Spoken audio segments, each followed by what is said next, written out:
지금부터 제15차 모교대화를 시작하겠습니다. 안녕하십니까. 오늘 모교대화의 사회를 맡은 국무총리 비서실 시민사회협력행정관 이신혜입니다. 반갑습니다. 코로나19 대유행에 따라 우리 사회는 급속도로 바뀌었습니다. 사람과 사람과의 만남이 어려워지고 마스크는 삶의 필수품이 되었습니다. 다행히 그동안 수많은 전문가, 의료계 종사자분들의 헌신과 국민들의 자발적인 협조 덕분에 국제적으로는 K방역이 모범 사례로 인정받고 있습니다. 그럼에도 최근 다시 확진자가 증가함에 따라 코로나19 장기화에 대한 우려가 커지고 있고, 이에 따라 코로나19 치료제와 백신의 조속한 개발과 확보가 더욱 절실해지고 있는 상황입니다. 이에 오늘 모교대화에서는 감염병 전문가들과 치료제 백신 개발을 위해 노력하고 있는 기업인들을 모시고 코로나19 치료제 백신 개발 및 확보 전망과 정책 방향에 대해 논의하는 시간을 갖고자 합니다. 모교대화는 국무총리실 페이스북, KTV 유튜브를 통해 생중계되고 있으며 실시간으로 질문과 의견을 받고 있습니다. 총리님께서도 실시간 댓글을 직접 태블릿 PC로 보실 예정이니 많은 관심과 참여 부탁드립니다. 먼저 참석자를 소개해드리겠습니다. 소개해드리는 분은 앉은 자리에서 간단하게 목례를 해주시면 되겠습니다. 총리님 오른편 순으로 소개해드리겠습니다. 신종감염병 중앙임상위원회 위원장이신 오명돈 서울대 의대 교수 참석해 주셨습니다. 문승우 국무조정실 국무2차장 참석해 주셨습니다. 김성수 국무총리 비서실장 함께해 주십니다. 박능욱 보건복지부 장관 함께해 주십니다. 서정진 셀트리온 회장 참석해 주셨습니다. 백신 실용화 기술 개발 사업단 단장이신 성백린 연세대 생명공학과 교수 참석해 주셨습니다. 묵현상 범부처 신약개발사업단 단장 참석해 주셨습니다. 안재웅 SK바이오사이언스 대표이사 함께해 주십니다. 지희정 제넥신 사장 함께해 주십니다. 네, 함께해 주신 모든 분께 감사드립니다. 이어서 정세균 총리님께서 인사 말씀을 하시겠습니다. 예, 오늘 15차 모교 대화를 맞이했습니다. 바쁘신 가운데 참석해 주신 기업인, 전문가, 그리고 우리 박능우 장관님 감사합니다. 아마 여러 가지 바쁘실 텐데 시간 내시느라고 애쓰셨습니다. 오늘 주제가 매우 중요하면서도 국민 여러분들의 관심이 큰 코로나19에 대한 치료제 그리고 백신을 주제로 이렇게 말씀을 나누게 되었습니다. 사실 따져보니까 오늘이 우리나라의 코로나가 발병한 지 딱 7개월이 되는 날입니다. 1월 20일 날 발병을 했으니까요. 지난 기간 동안 세계적으로 코로나가 확산이 되었습니다마는 우리나라의 경우에 그 2월, 3월 매우 어려웠지만 의료진의 헌신 그리고 국민 여러분들의 협조 덕분에 그래도 국제사회에서 대한민국이 방역을 잘했다 하는 평가를 받을 수 있었던 것 같습니다. 의료진과 국민 여러분께 이 자리를 빌어서 다시 한번 감사의 말씀을 드립니다. 그런데 최근에 수도권에서 급격하게 확진자가 늘어나면서 방역 당국에도 크게 부담이 되고 있고 또 국민들께서도 걱정이 매우 커서 혹시 지난 2월에 대구 경북에서 우리가 겪었던 그런 어려움을 또 겪지 않느냐 하는 걱정이 있습니다. 그래서 국민 여러분들께서는 하루빨리 치료제가 나오고 백신이 좀 나와서 상황을 좀 호전시켰으면 좋겠다는 기대를 하고 계신 것으로 판단이 됩니다. 국내외적으로 치료제나 백신에 대해서 희망적인 소식도 간간히 들려오기는 합니다만은 아직 완벽한 치료제나 백신은 개발되지 않고 있는 상황입니다. 그래서 전 세계 모든 국가들이 자국민의 생명과 안전을 지키기 위해서 경쟁적으로 또 경우에 따라서는 서로 협력하면서 치료제와 백신 개발 그리고 또 그 확보에 속도를 내고 있는 상황으로 보여집니다.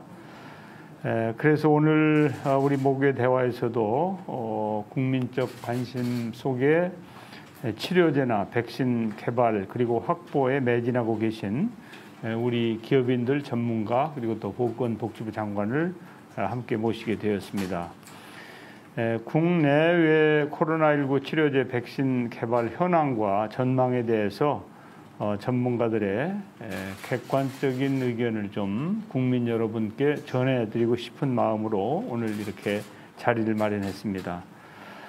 그간 정부는 지난 6월에 치료제나 백신 개발 로드맵을 마련해서 이제 그 로드맵을 통해서 이번에 백신 개발과 관련해서는 끝까지 지원하겠다는 그런 말씀을 여러 차례 강조한 바 있습니다만은 현장에서 여러분들이 느끼시기에는 어떤지 또 애로사항은 혹시 없으신지 그런 애로사항을 정부가 어떻게 도와드릴지 그런 말씀들을 나눠보았으면 좋겠습니다. 코로나19 종식을 위해서 전 세계가 전력 질주하는 상황에서 우리가 가야 할 길에 어떠한 걸림돌도 없도록 여러분들의 고견을 좀 들려주시면 정부에서도 최선을 다해서 치료제와 백신 개발 또 경우에 따라서는 외국으로부터의 백신 확보를 통해서 국민 여러분들의 걱정을 덜어드리고 또 국민 여러분들께 하루빨리 일상으로 돌아가실 수 있도록 그 코로나를 안정화시키는데 최선의 노력을 다하고자 합니다. 다시 한번 바쁘신 가운데도 함께 해주신 여러분께 진심으로 감사드립니다. 고맙습니다. 총리님 인사 말씀 감사드립니다. 본격적인 토론에 앞서 현재 코로나19 치료제 백신 개발과 확보 현황에 대한 발표를 듣겠습니다. 묵현상 범부처 신약개발사업단장님께서 코로나19 치료제 백신 국내외 개발 확보 현황을 발표하시겠습니다.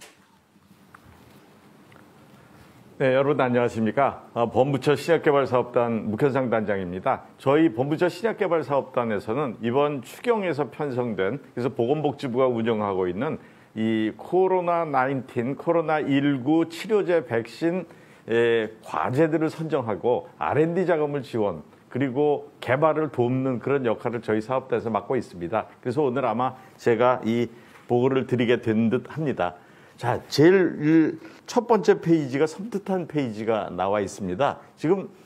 지금으로부터 102년 전에 벌어졌던 스페인 독감의 그 경험 때문에 지금 모든 사람들은 이게 두 번째 웨이브가 오는 거 아니냐, 지금 우리가 여기 있는 거 아니냐라는 공포에 빠져 있고, 이건 실제로 벌어졌던 102년 전에 벌어진 사건입니다. 자꾸 늘어나는 숫자를 보면서 약간 두려워진 것 또한 사실입니다. 자, 그래서 현재 이런 걸 극복하기 위해서 세계적으로 치료제 백신들이 개발이 되고 있습니다.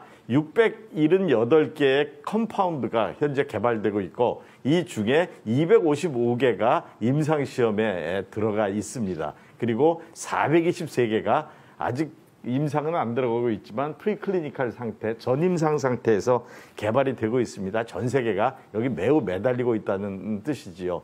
자, 그래서 각각을 보면 맨 위에 인플라머토리, 그러니까 염증성 반응을 막는 것으로부터 시작해서 약 80개로 시작해서 두 번째가 단백질에 기반을 둔 백신 개발이 70건, 그리고 이 코로나19 바이러스에 대한 안티바디 항체 개발이 57건 등 굉장히 많은 이 신약들 또는 그 리퍼포징, 그러니까 용도 변경을 위한 약들이 많이 개발이 현재 이루어지고 있습니다.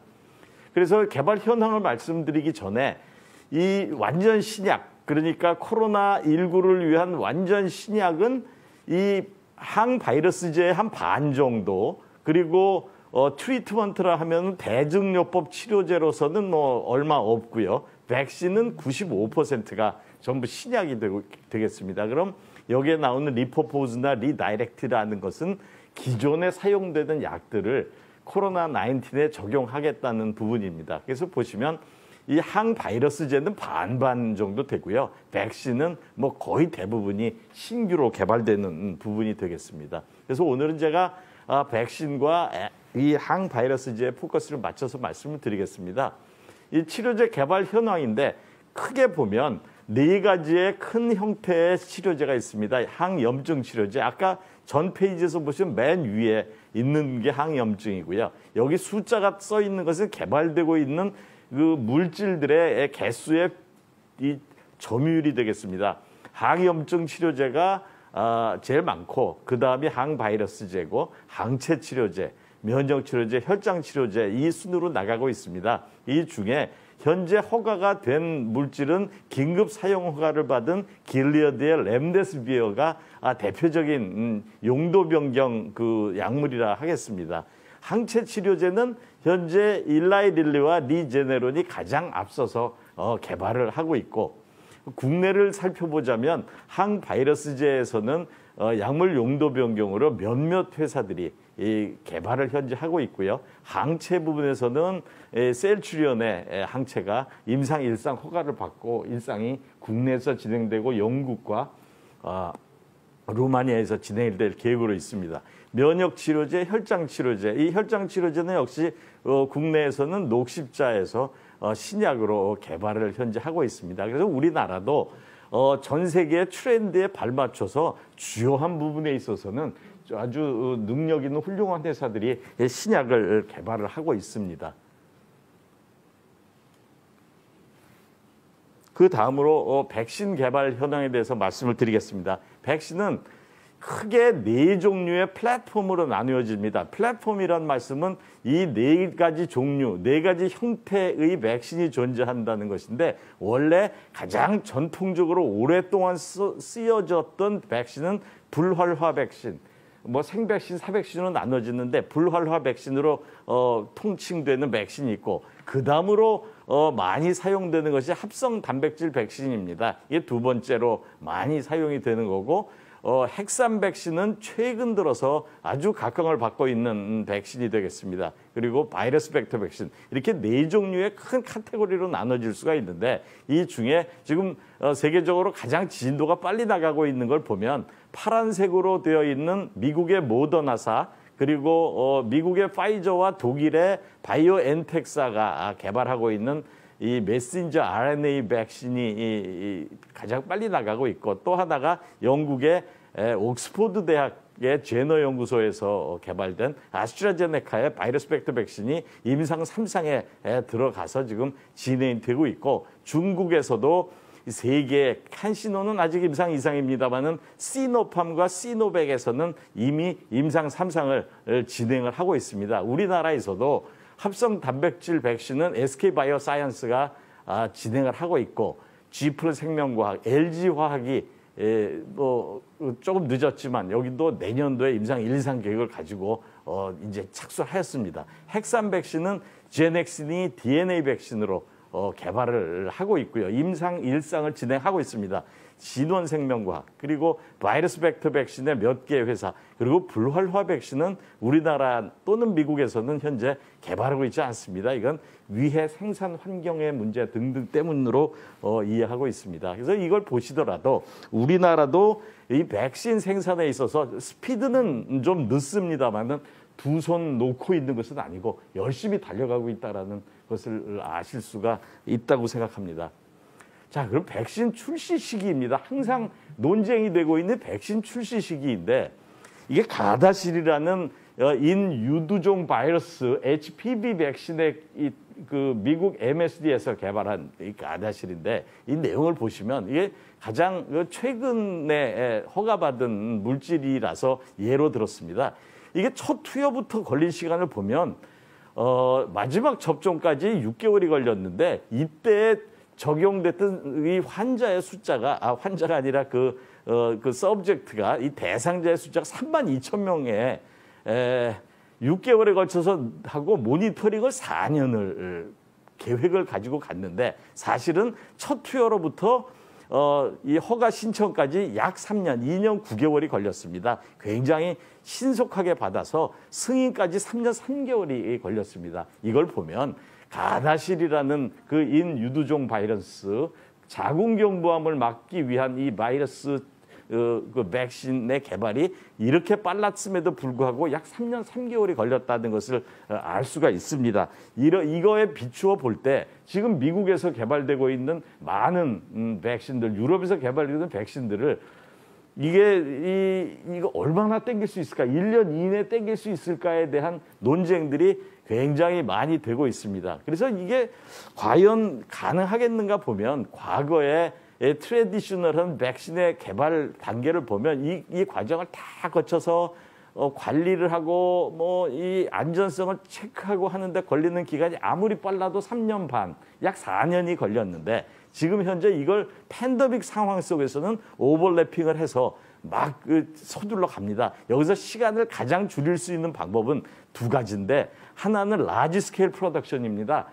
생산이 개발이 끝나지 않았는데 생산을 먼저 들어간 겁니다. 이건 리스크를 짊어지고 시간을 줄이기 위해서 이 매스 프로덕션을 먼저 하는 것이고 두 번째는 이 2년 또는 3년 동안을 안전성을 위해서 모니터링을 해야 되는데 이 기간을 N수를 늘려서 통계적인 유의성을 확보하기 위해서는 2년까지 안 기다리고 1년 내에 끝낼 수 있도록 하자는 게 지금 미국의 개발자들의 생각이고 미국의 그 감염병 연구소의 닥터 파우치의 그 생각도 이러합니다. 그래서 얼마나 땡길 수 있느냐에 대한 논쟁은 계속되고 있고 두 개의 큰 흐름이 있습니다. 첫 번째 흐름은 이 미국 감염병 연구소의 소장인 닥터 파우치의 경우는 충분히 내년 초면은 가능하다. 이유는 N수를 늘리고 모니터링을 기간을 짧게 해서라도 가능할 것이다라고 닥터 파우치는 말하는 반면에 방금 말씀드렸던 가다실을 개발한 미국 머크 MSD로 알려져 있는 머크의 회장님은 미스터 프레이저는 뭐라고 말씀을 하셨냐면 이거 1년 내에 도저히 안 된다. 안전성 문제를 생각해야 되는데 그렇게 서둘러서 할 수가 있겠냐. 그거 그렇게 빨리 안 되니 제 아무리 빨라도 2021년 말이나 2022년 초는 돼야 되지 그렇게 2020년에 빨리 만들어질 수는 없겠다라는 두 개의 그 의견들이 있습니다. 어떤 것이 옳다라고 말하기는 어려운 게 닥터 파우치 말도 일리가 있고 미스터 프레이저의 말씀도 일리가 있습니다. 왜냐하면 자기 경험에 비추어서 하시는 말씀이고 이분은 통계적인 유의성을 확보하기 위해서 임상 3상을 할 때 3만 명 이상을 미국에 환자가 별로 없기 때문에 환자가 많은 나라, 예를 들면 브라질이나 또는 뭐 다른 환자 많은 나라에서 임상 3상을 진행하자라는 계획을 가지고 있기 때문에 뭐 그 논쟁도 그 논리도 잘못된 논리라고 보여지지는 않습니다. 그러니까 지금 현재 우리가 해야 될 그 입장은 언제 나올 것이다라고 예언의 차원이 아니라 항시 세계적인 그 개발 단계들을 아주 그 유심히 바라다 보면서 우리나라가 개발하고 있는 백신들도 이 페이스에 떨어지지 않게 열심히 하는 게 지금 현재로서는 해야 될 일이라고 생각을 합니다. 자, 그럼 두 번째 이슈에 대해서 말씀을 드리겠습니다. 이 약가입니다. 이게 월스트리트 저널에 나와 있는 내용을 보면 항체 치료제의 경우에 1년치 치료제, 아직 항체 치료제가 출시가 된 게 아니라 가격은 안 나와 있는데 보통의 항체 치료제가 1년치가 3만 불 정도 됐는데 이 치료는 그렇게까지 안 되니 적어도 한 5천에서 6천 불의 한 사이클에 5, 6천 불은 들어갈 것이다라고 월스트리트 저널은 예상하고 있습니다. 두 번째로는 지금 긴급 사용 허가를 받은 이 렘데시비어의 경우에는 3천 불로 가격을 책정하고 있습니다. 약 한 360만 원 정도가 가격이 책정이 돼서 항체 치료제가 나온다면 한 600만 원 선, 이 렘데시비어를 사용한다면 약 한 400만 원 선에서 나오니 이 가격이 일반 그 치료제 가격으로서는 대단히 높은 가격이 된다고 생각이 됩니다. 그래서 사람들이 더욱 더 백신에 매달리는지도 모르겠습니다. 그럼 백신의 경우는 가격이 싸냐? 보시면 현재 예상 단가입니다. 영국의 아스트라제네카는 이 도즈당 4불, 2번 맞아야 된다고 되어 있기 때문에 약 8불 정도가 1인당 가격입니다. 사노피의 가격, 그리고 파이저의 가격 그리고 노바백스의 가격들이 쭉 지금 나와 있고 이건 가격을 추정하게 된 보도 또는 근거 자료를 밑에 나왔습니다. 그러면 한 5만 원 정도 1인당, 노바백스 같은 경우에는 한 4만 원 정도의 가격으로 그 접종을 할 수가 있을 터인데 여기 굉장히 싸고 여기 비싸고 어떤 게 더 효능이 좋을지는 개발이 완료되기 전까지는 뭐 쉽게 말하기는 어렵습니다만은 이런 가격대가 되기 때문에 예를 들어서 우리나라 인구가 5천만 명인데 5천만 명의 60% 약 3천만 명에게 접종을 한다라고 할 때 가장 가격이 싼 8불짜리를 한다 해도 그 가격이 무시할 수 없는 금액에 다다르게 되고 아마도 가격이 싼 물건들은 전 세계에서 먼저 품귀가 될 거기 때문에 살 수 있다 손치더라도 뉴 내셔널리즘에 의해서 좀 달라지겠습니다만은 뭐 자국이 엠바고도 걸고 막 이래서 수출을 못하게 할 가능성도 있습니다. 이런 부분들이 있어서 이 약가가 8불이고 40불이라서 싸다라고 한 게 아니라 3천만 명이라는 엔수를 생각해 보면 이 백신 가격이 결코 싼 가격이 아닙니다. 세 번째로는 항체 치료제 개발 기간입니다. 우리 셀트리온 회장님도 계십니다만 정상적인 항체 치료제를 개발하는 기간을 보면 길게는 8년이고 짧게는 5년입니다.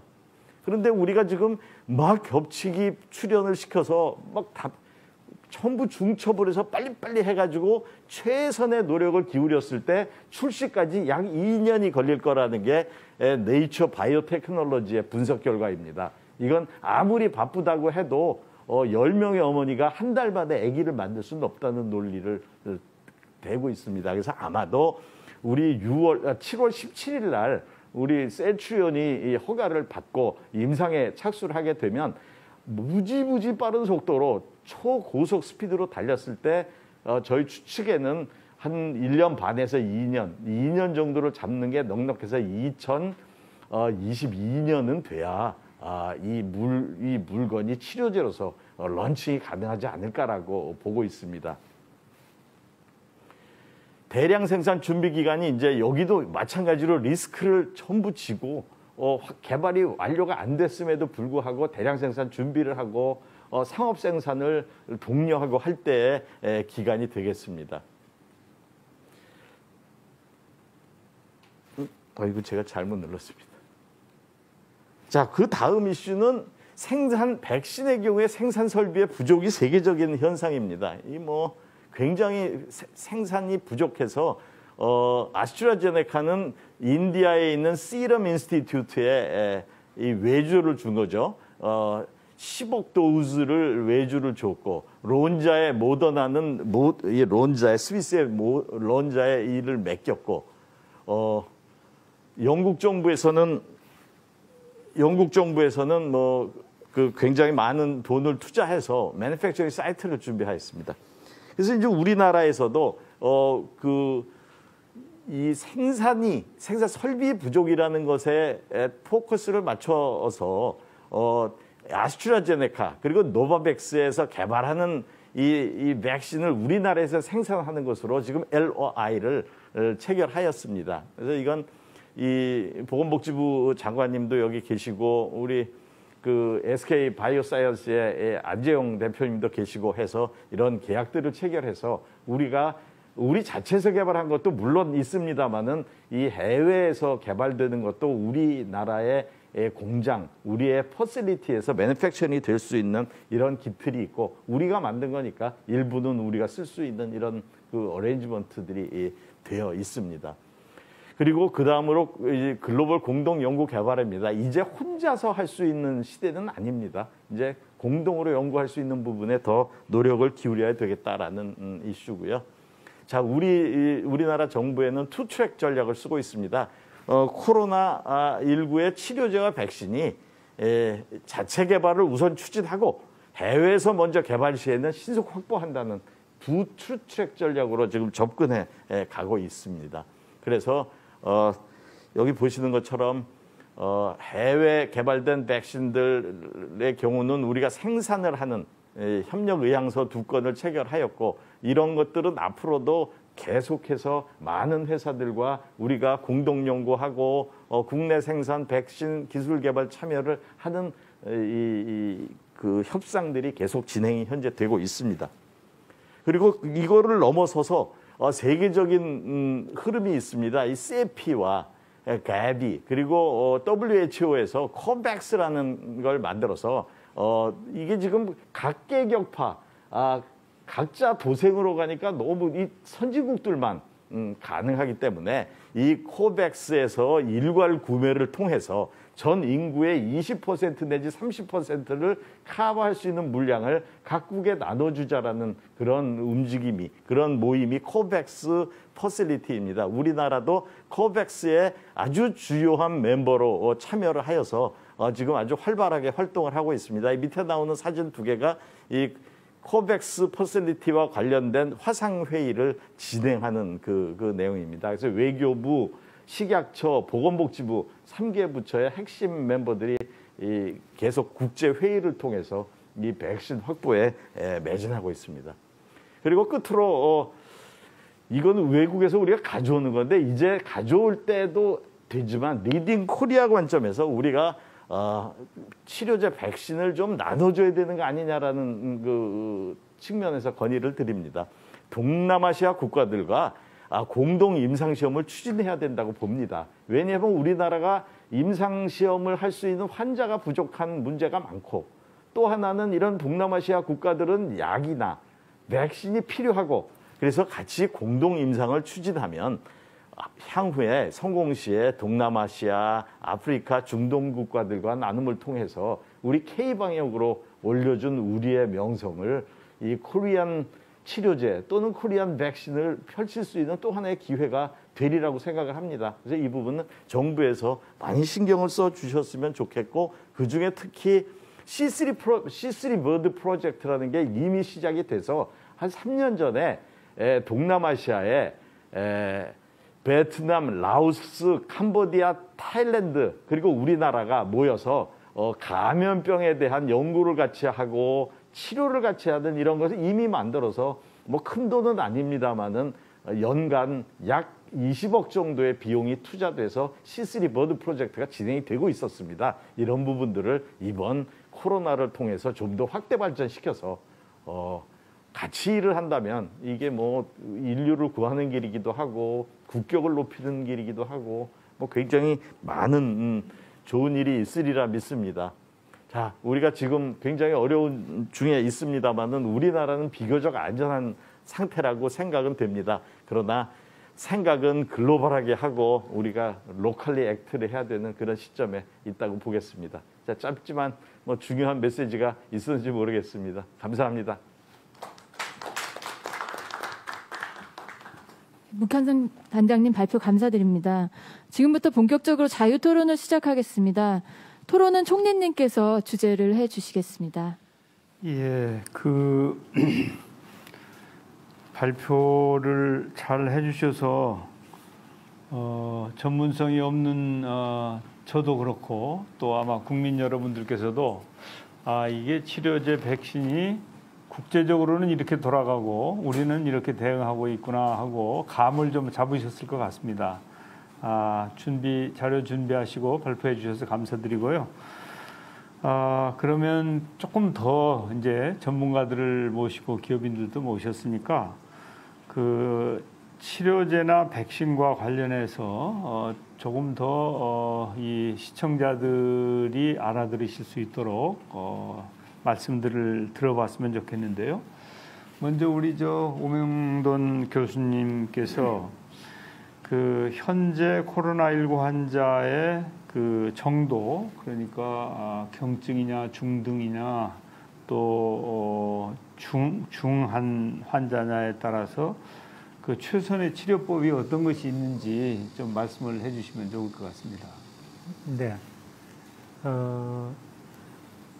환자의 그 경증, 중증은 저희 그 치료하는 임상 분야에서는 되게 이렇게 나누고 있습니다. 감염이 됐지만 입원해서 치료할 필요가 없는 그런 가벼운 경우는 저희가 경증으로 중증으로 분류를 하고요. 폐렴이 좀 심해서 산소 치료가 필요하면 중증이라고 그렇게 분류를 합니다. 그리고 최중증은 결국은 치료 과정에서 제대로 치료 성공이 안 돼서 사망하는 이제 그렇게 심각한 결과가 나오면 이게 이제 뭐 치명 케이스 이렇게 하는데요. 여러 번 그 소개가 됐지만 국내에서 이 질환에 감염돼서 결국 사망하는 소위 치사율은 현재 2% 정도가 되겠습니다. 근데 이 2%가 연령에 따라서 사실은 많이 다르습니다. 그래서 만약에 60대 환자가 이 코로나19로 진단된 경우에는 치사율이 2%입니다. 그런데 이 연령이 70대로 올라가면 9.3%, 80대인 경우에는 25%까지 이렇게 올라가겠고요. 연령이 또 내려가면 50대 경우에는 0.6%, 40대는 0.2%, 30대는 0.1%. 그래서 이게 연령에 따라서 중증도가 매우 차이가 많다. 이런 그 특성을 가지고 있습니다. 다른 한 가지 지표는 저희가 감염됐을 때 산소 치료가 필요한 분율이 얼마나 되는가, 이것도 매우 중요한 지표인데요. 마찬가지로 연령군에 따라서 만약에 50세 미만인 경우에는 1% 정도가 채 못 되고, 만일에 50대인 경우에는 산소 치료를 8% 정도, 60대면 17%, 70대는 37%, 그리고 80대에 이르면 산소 치료가 필요한 게 58%로 매우 올라갑니다. 그래서 저희가 경증이냐 중증이냐는 결국 연령에 따라서 큰 차이를 보인다. 이게 매우 중요한 포인트가 되겠습니다.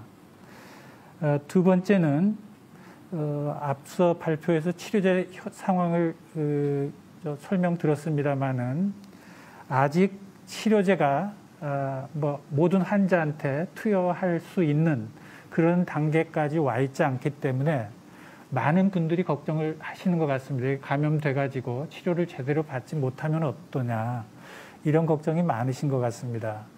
근데 물론 치료제가 치료 성공에 큰 도움을 줄 수 있는 것은 사실이지만, 경증인 경우에는 항바이러스제를 투여하지 않더라도 자기의 면역력으로 스스로 잘 낫습니다.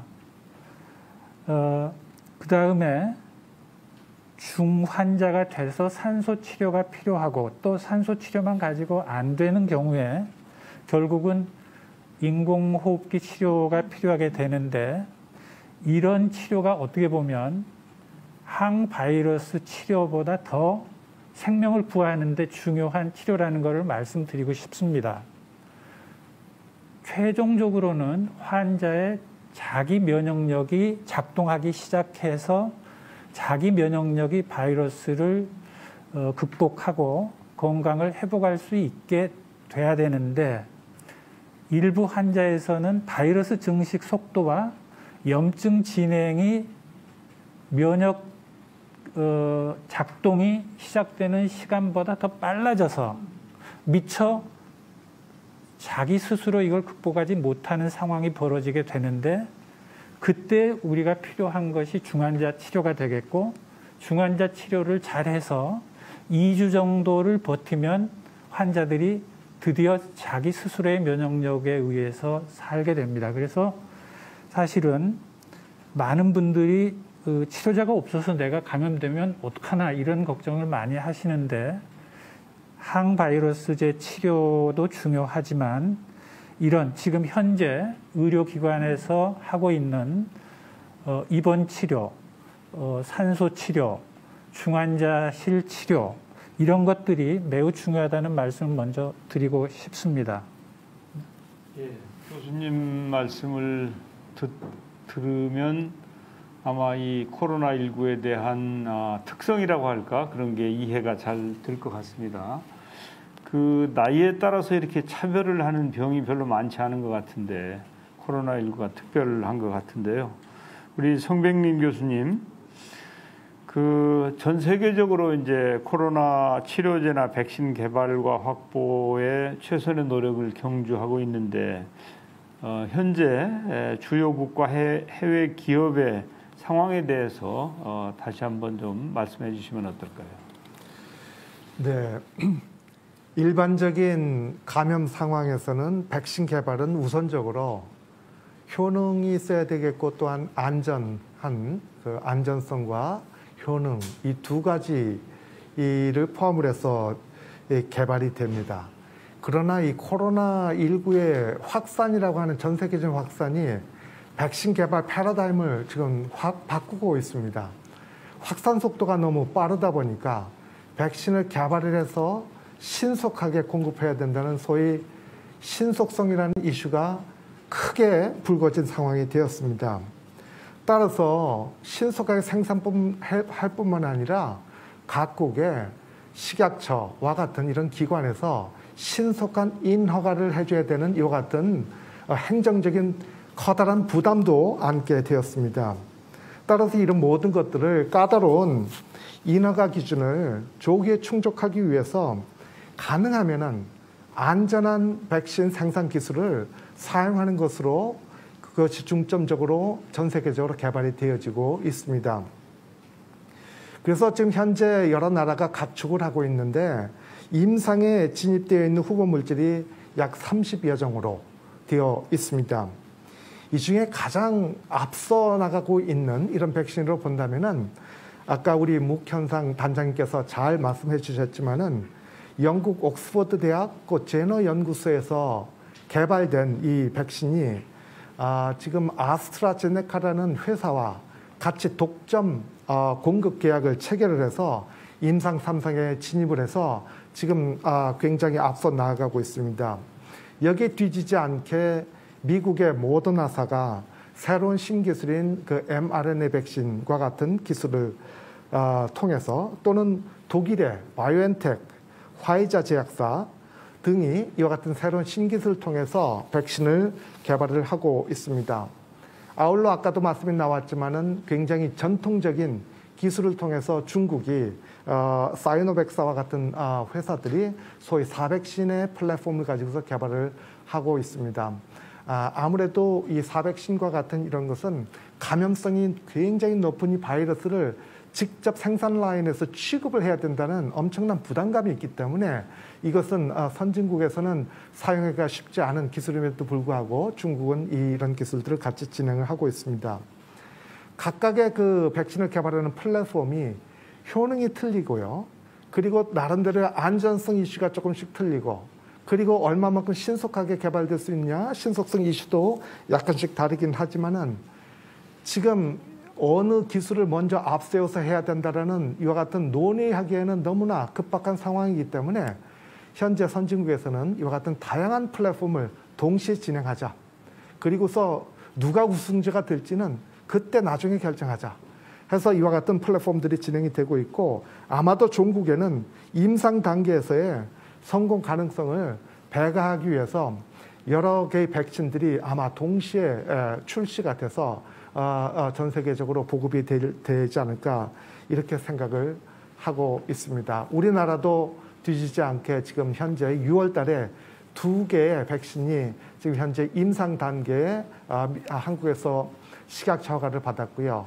아마도 SK바이오사이언스에서 개발하는 이것이 아마 올해 후반부에 또 임상에 진입이 되지 않을까 이와 같이 생각을 하고 있습니다. 예, 우리 성백린 교수님께서 그야말로 세계 각국의 내노라는 기업들 또 연구소들이 대학을 포함해가지고 치열하게 경쟁을 하고 있다고 하는 사실을 말씀을 해주셨고, 우리 대한민국도 그 경쟁 대열에 함께해서 열심히 노력을 하고 있다 이렇게 말씀을 해주셨는데. 오늘은 그 서정진 회장님께서 함께 하셨는데요. 셀츄리온에서도 그 코로나19 표적 치료를 하기 위한 항체 치료제를 개발 중인 것으로 이렇게 우리 모두가 알고 있는데 지금 셀츄리온에서 개발 중이신 치료제에 대해서 좀 설명도 해주시고 개발 상황이 어떤지 말씀해 주시면 좋겠습니다. 예, 서정진입니다. 뭐 여기 다 교수님들이고 전문가들이시기 때문에 뭐 기본 설명은 안 드리는 게 답일 텐데 총리님께서 좀 이해하시고 뭐 총리실에서 이해하시기 위해서 간단하게 말씀을 드리면 시청자들이 궁금해하시는 알겠습니다. 예. 지금 코로나19를 치료하는 아주 완벽한 약은 현재도 없고 앞으로도 나올 수 없습니다. 이거는 하나의 약으로 치료하는 바이러스 질환이 아니에요. 서로 메커니즘별로 부록부록 차단을 시켜야 되는 겁니다. 그래서 이제 쉽게 말하면 바이러스 이렇게 보면은 안테나 같이 달려 있는 거 있지 않습니까? 요게 몸 안에 들어오면 몸으로 잠복해서 들어가는 도킹점이에요. 그걸 스파이크라고 그러는데 백신은 몸 안에 항원을 집어넣어서 우리 몸 안에서 자동적으로 B셀과 T셀이라는 셀에서 이 항체를 만들어서 항체가 스파이크를 막아가지고 못 들어가게 하는 겁니다. 이게 백신입니다. 그 다음에 이제 이게 몸에 딱 들어가고 나면 이제 복제를 하는데 복제를 하는 게 독감 같은 경우에는 두 가지의 차단 방법이 있는데요. 복제를 한 다음에 세포 밖으로 나가기 위해서 이제 버닝이라는 걸 하는데 쉽게 말하면 닷을 끊어줘야 돼요. 근데 닷을 끊어주는 거를 못하게 한 게 타미플루였어요. 그리고 복제를 못하게 했던 게 아비간이었어요. 그런데 이 코로나19에는 이 닷이 없어요. 그러니까 타미플루 메커니즘이 없습니다. 그러니까 아비간을 대체할 수 있는 게 뭐냐? 이걸 찾은 게 그 에볼라 길려드 에볼라 치료제로 나왔던 고약입니다. 그다음에 그다음에 이제 교수님들하고 전 제약회사니까 다른 거를 얘기하면 이 약이 완벽하지는 않은데 어정쩡한 약이에요. 근데 이 어정쩡한 약이 하나 나와 있으면 다른 약을 개발하기가 어려워요. 그러니까 이제 임상을 할 때 이 어정쩡하지만 사망을 좀 줄일 수 있고 좀 완화를 시킬 수 있는 약이 있는데 임상을 할 때는 이 약을 사용하지 않고 새로운 약을 쓰라고 그래야 되거든요. 그러면 임상하는 의사 선생님들이 그 리스크를 지기가 힘들어요. 그래서 만약에 사망자가 생기면 그거 다 책임져야 되거든요. 그래서 사실은 제약회사에서 약 개발할 때 제일 최악의 케이스가 어정쩡한 약이 미리 나와 있는 겁니다. 그럼 모든 제약회사가 그거를 대체할 수 있는 다른 약을 개발하러 안 가요. 그다음에 이제 두 번째로는 이제 항체 치료제 우리 저희가 하는 건데 사실은 바이러스 치료인데 항체 치료제를 사용하는 게 아닙니다. 워낙 비싸기 때문에 바이러스 잡으려고 항체 치료제를 써보는 건 이번이 처음입니다. 메커니즘은 있었어도.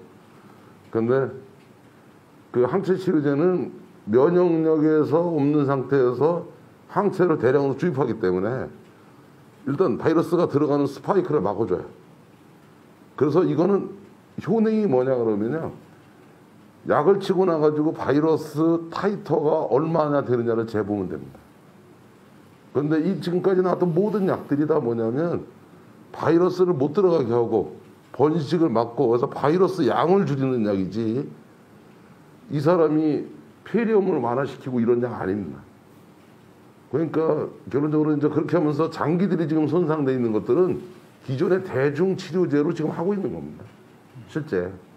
그래서 대중치료제에다가 바이러스의 양을 증식을 막아주기 위해서 뭐를 할 거냐 하는 거를 고르는 건데 그러면 이제 아까 우리 목현상 교수님이 계셨던 백신 얘기하면 백신 솔직한 얘기로 개발하는 건 쉬워요.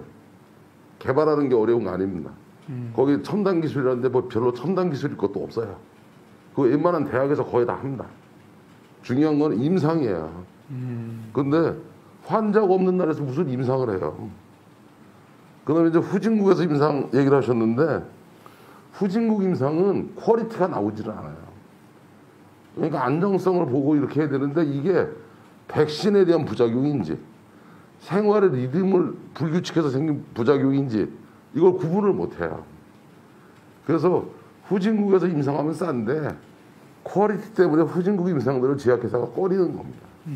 이게 그래서 이제 우리나라도 백신 개발해 나가는 거 저는 객관적으로 그래요.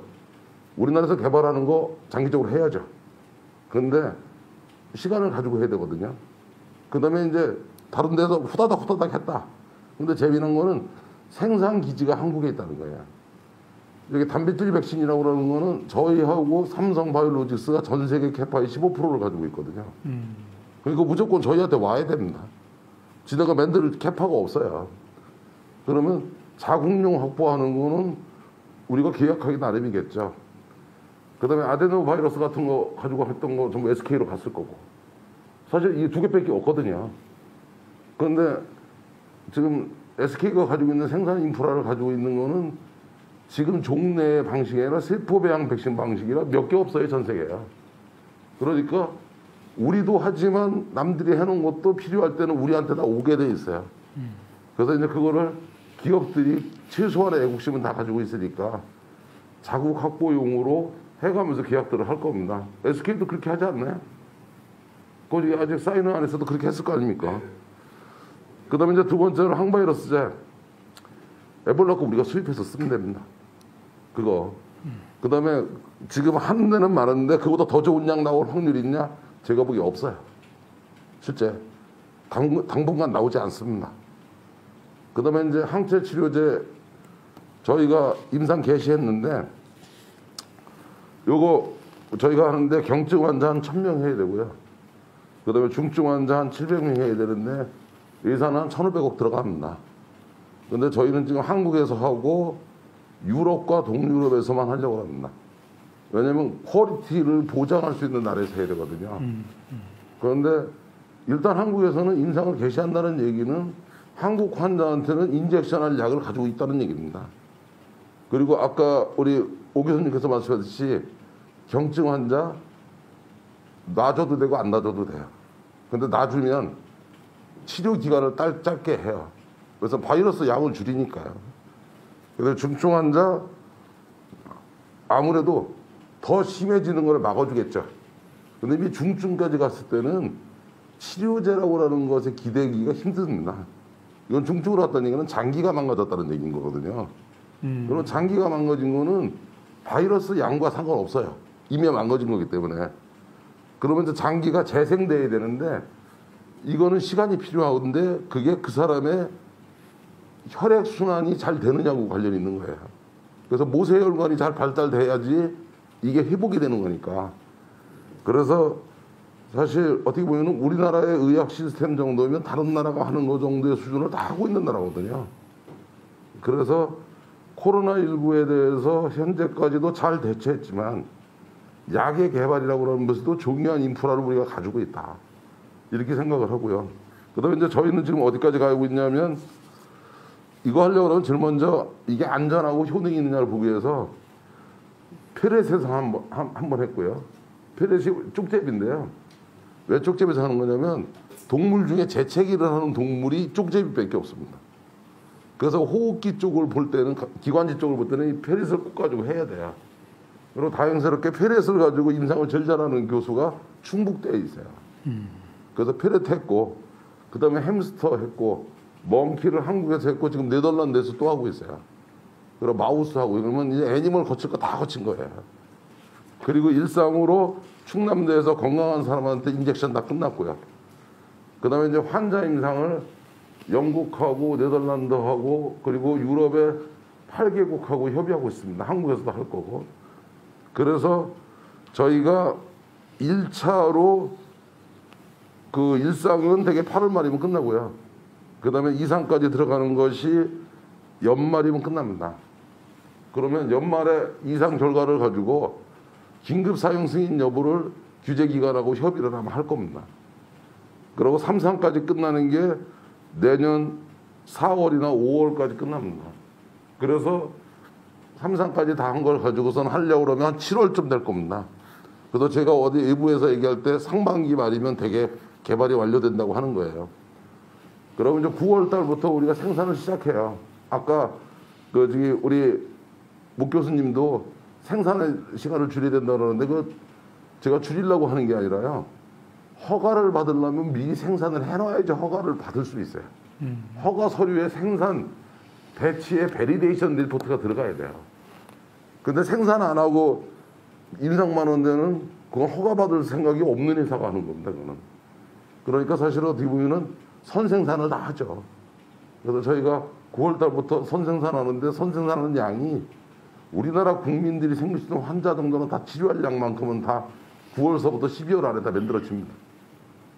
그 다음에 그렇게 했을 때 저희가 들어가는 돈은 한 1,500억 들어갑니다. 그 다음에 또 여기서 국민들을 위해서 하나 또 얘기하면 요새 변이 얘기 많이 하면서 얼마 전에 말레이시아 변종이라는 얘기를 쓰던데 변이와 변종은 다른 겁니다. 변종이라고 하면 코로나20이라고 붙어야 돼요. 근데 변종까지 가면 지금까지 개발하는 약은 다 의미가 없어집니다. 근데 지금 현재 말레이시아는 어디든 다 일어나고 있는 거는 기존의 스파이크 근처에 스파이크가 좀 단단해지고 있거든요. 그러면 감염률이 높아지는 거예요. 그러니까 도킹점이 단단해지니까 옛날에는 바이러스 한 10마리 들어오면 2-3마리가 몸 안으로 들어갔다면 지금 10마리 들어오면 7-8마리 들어가는 거예요, 지금. 그러니까 감염력이 더 높아지는 겁니다. 그런데 아직까지는 변종은 없습니다. 변이 수준입니다. 그런데 변종이 될 거를 생각해서 지금 질본하고 저희가 이미 변종 바이러스에 대한 준비를 하고 있어요. 왜냐하면 변종은 애니타임 갈 수 있으니까. 그래서 변이하고 변종의 차이는요.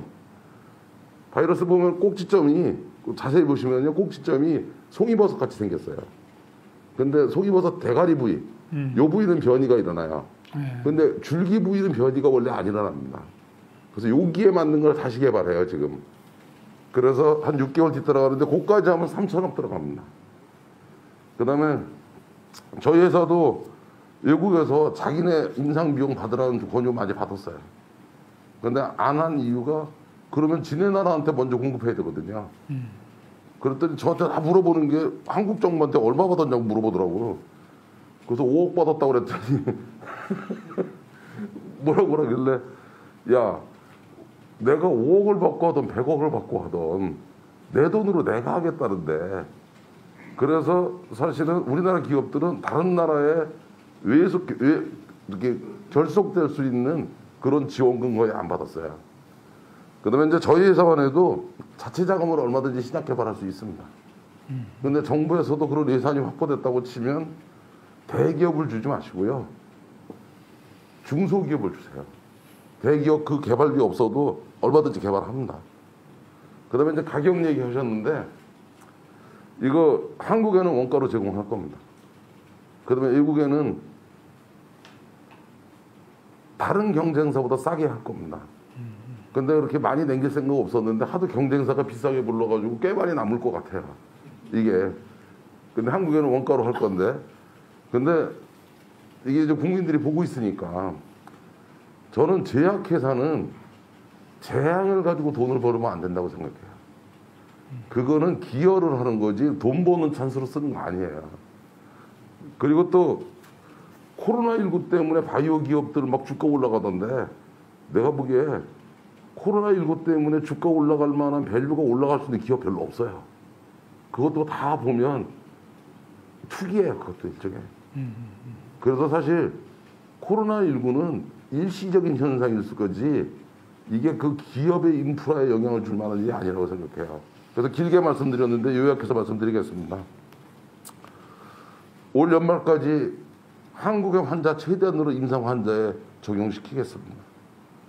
그런데 저희가 임상을 환자에 적용시키는데 55세 이상 환자들은 한국의 환자들 발생하는 대로 다 임상에 참여시키겠습니다. 그런데 55세 이하 환자들은 아까 오 교수님 말씀하셨듯이 구태여 그렇게 항체까지 안 놔줘도 완치될 확률이 높으니까요. 그래서 한국에서 최대한으로 환자를 임상에 참여시키고 그래도 모자라는 환자를 유럽에서 하겠습니다. 그리고 최대한도로 12월 말까지 긴급 사용 승인을 낼 수 있을 정도의 효율과 안정성을 보일 수 있도록 임상 실험을 돈을 들여서 고퀄리티로 하겠습니다. 그래서 한국과 유럽과 동유럽 수준에서 하겠습니다. 그래서 좀 저개발과로는 가지 않겠습니다. 그 다음에 연말까지 선생산해서 비치해 놓겠어요. 그리고 늦어도 내년 상반기 안에로는 그 정규 생산을 할 수 있도록 스피드를 맞춰서 규제 기간하고 열심히 하겠습니다. 그리고 가격은 한국에는 원가로 공급하겠습니다. 그래서 원가로 공급하면 아마 그 경증 환자 같은 경우는 한 번 정도 맞으면 한 5, 60만 원일 거고요. 중증 환자가 한 3번 맞는다고 쳐도 200만 원 안 넘어갈 겁니다. 이게. 그런데 말씀하셨던, 목 교수님 말씀하셨던 이제 걔네들이 해외에서 쓰는 말들 있잖아요. 저건 얼마나 터무니없는 건, 이렇게 생각하시면 돼요. 미국에서요, 링거 하나 맞으려고 그러면 링거 값은 10불도 안 됩니다. 근데 간호사가 인젝션 하는 비용은 종합병원에서 250만 원이고요. 클리닉에서 150만 원이에요. 그러니까 사실은 의료 수가가 한국이 무척 싼 데기 때문에 그건 미국식 가격이에요. 그래서 그렇게 할 생각이고, 그 다음에 종합해서 또 말씀드리면 우리나라 국민들한테 백신 우리가 개발할 수도 있고 해야 되고, 다른 나라가 개발했던 것들은 생산하려면 지대가 좀 한국에 일정량은 와야 된다. 그러면 자동으로 거기서 한국용 확보할 수 있다. 그 다음에 환자들, 길리오드 제품 우리도 당연히 수입해서 쓰는 거고, 항체 치료제가 이미 임상 단계에 들어갔기 때문에 어차피 2,000명 임상해야 되니까 한국에 있는 환자들한테 최우선으로 임상하는 건 당연한 겁니다. 그러면 전 세계에서 그나마 같이 콤비로 세라피크 해줄 수 있는 나라 별로 없어요. 그러고 또 대중치료제 우리 기본적으로 잘 돼 있으니까. 그래서 똑같은 상황에서라도 뭐 우리 국민들이 그 치료제나 백신에서는 한국이 뒤처져 있다고 생각은 안 하셔도 될 것 같습니다. 그래도 좀 제가 장황하게 설명은 좀 드렸는데 그 이해하시기 좋게 말씀드리려고 했습니다. 예. 그리고 총리님께 하나 부탁드리면 그 개발비를 지원해 주시려고 하지 마시고요. 임상을 신속하게 할 수 있도록 그거를 도와주십시오. 그럼 임상은요, 임상 환자는 모든 치료비를 저희 제약회사가 부담합니다. 이거 건강보험이 부담하는 거 아니에요. 근데 우리 돈 들여서 개발은 하겠는데 그 할 수 있는 준비는 해줘야지 될 거 아닙니까? 그래도 다행스럽게 우리 식약처하고 질본이 무척 협조적으로 잘하고 있는데 좀 더 공격적으로 환자들을 많이 우리나라에서 임상 단계에서 치료에 도움을 줄 수 있도록 그렇게 해주시는 걸 도와주시는 게 가장 효과적일 거라고 생각합니다. 예, 잘 알겠습니다. 이상입니다. 예, 아주 뭐 시청자들께서 잘 알아들으실 수 있도록 자세하게 설명을 해주셔서 감사드리고, 또 함께하신 우리 시청자들은 그 마음이 좀 놓이실 것 같습니다. 하여튼 정하신 스케줄대로 제때에 꼭 그 치료제를 개발하는 데 성공해 주시기를 기대하겠습니다. 우리 저 SK 안 대표님, 이제 우리가 우리 정부의 전략이 소위 말하는 이제 투트랙 전략이거든요. 네. 우리 스스로가 국내에서 우리 기업들이 이제 백신이든 치료제를 개발한다. 다른 한편 또 외국에서 개발된 백신이나 치료제도 우리가 확보한다, 이런 투트랙 전략을 쓰고 있는데, 네. 어떻게 보면 SK 바이오 사이언스에서는 이 투트랙을 함께 추진하고 계시는 걸로 이렇게 알고 있는데, 네. 진행이 잘 되고 있습니까? 어떻습니까? 네, 총리님, 질문 주신 사항에 대해서 답변을 드리도록 하겠습니다. 총리님께서 질문을 주셨지만 아마 총리님께서는 지금 국민 여러분들께 많은 염려를 하시고 고생하시는 국민 여러분들께 지금 총리님이 질문 주신 사항에 대해서 한번 업체 입장에서 상세하게 설명할 수 있는 그런 기회를 주신 걸로 이해를 하고 말씀을 드리도록 하겠습니다. 먼저 그 총리님께서 말씀해 주신 것처럼 대한민국 정부가 6월 3일 날 코로나19 백신 개발의 로드맵을 발표를 했습니다. 거기서 지금 말씀하신 투트랙 전략을 선언해 주셨는데, 우선 그 전략에 대해서 전적으로 동의하고 지지하면서 열심히 실행하고 있다는 말씀을 먼저 드리겠습니다. 그래서 투트랙이라는 것이 이제 말씀 주신 대로 트랙 1은 대한민국 자체 백신을 확보하는 것인데요. 지금 전 세계적으로 언론에서도 많이 나오지만 백신 내셔널리즘 해서 자국민 우선하는 그런 그 경향들이 보이고 있습니다. 따라서 코로나19 백신은 반드시 대한민국 국민들을 위해서 대한민국 회사가 직접 개발해서 생산, 접종까지 책임져야 한다. 이제 이런 전략이신 거죠. 그래서 이제 그 전략에 부응을 해서 저희는 현재 2가지 프로젝트를 진행을 하고 있습니다. 첫째는 지금 정부와 함께 개발하고 있는 프로젝트가 되겠고요. 아까 묵현산 단장님께서 설명해 주신 그 합성 항원 기술로 코로나19 백신을 개발하는 것입니다. 이 기술은 이미 전 세계에서 다른 백신 개발에 많이 사용된 기술입니다. 따라서 안전성과 유효성이 어느 정도는 좀 보장되었다라고 얘기할 수 있는 반면에 다른 플랫폼 테크놀로지라고 소개해 주신 것보다는 개발이 좀 구조적으로 느리게 되어 있습니다. 그래서 지금 SK가 개발하는 합성항원 백신은 지금 올해 10월에 임상에 진입을 할 계획이고요.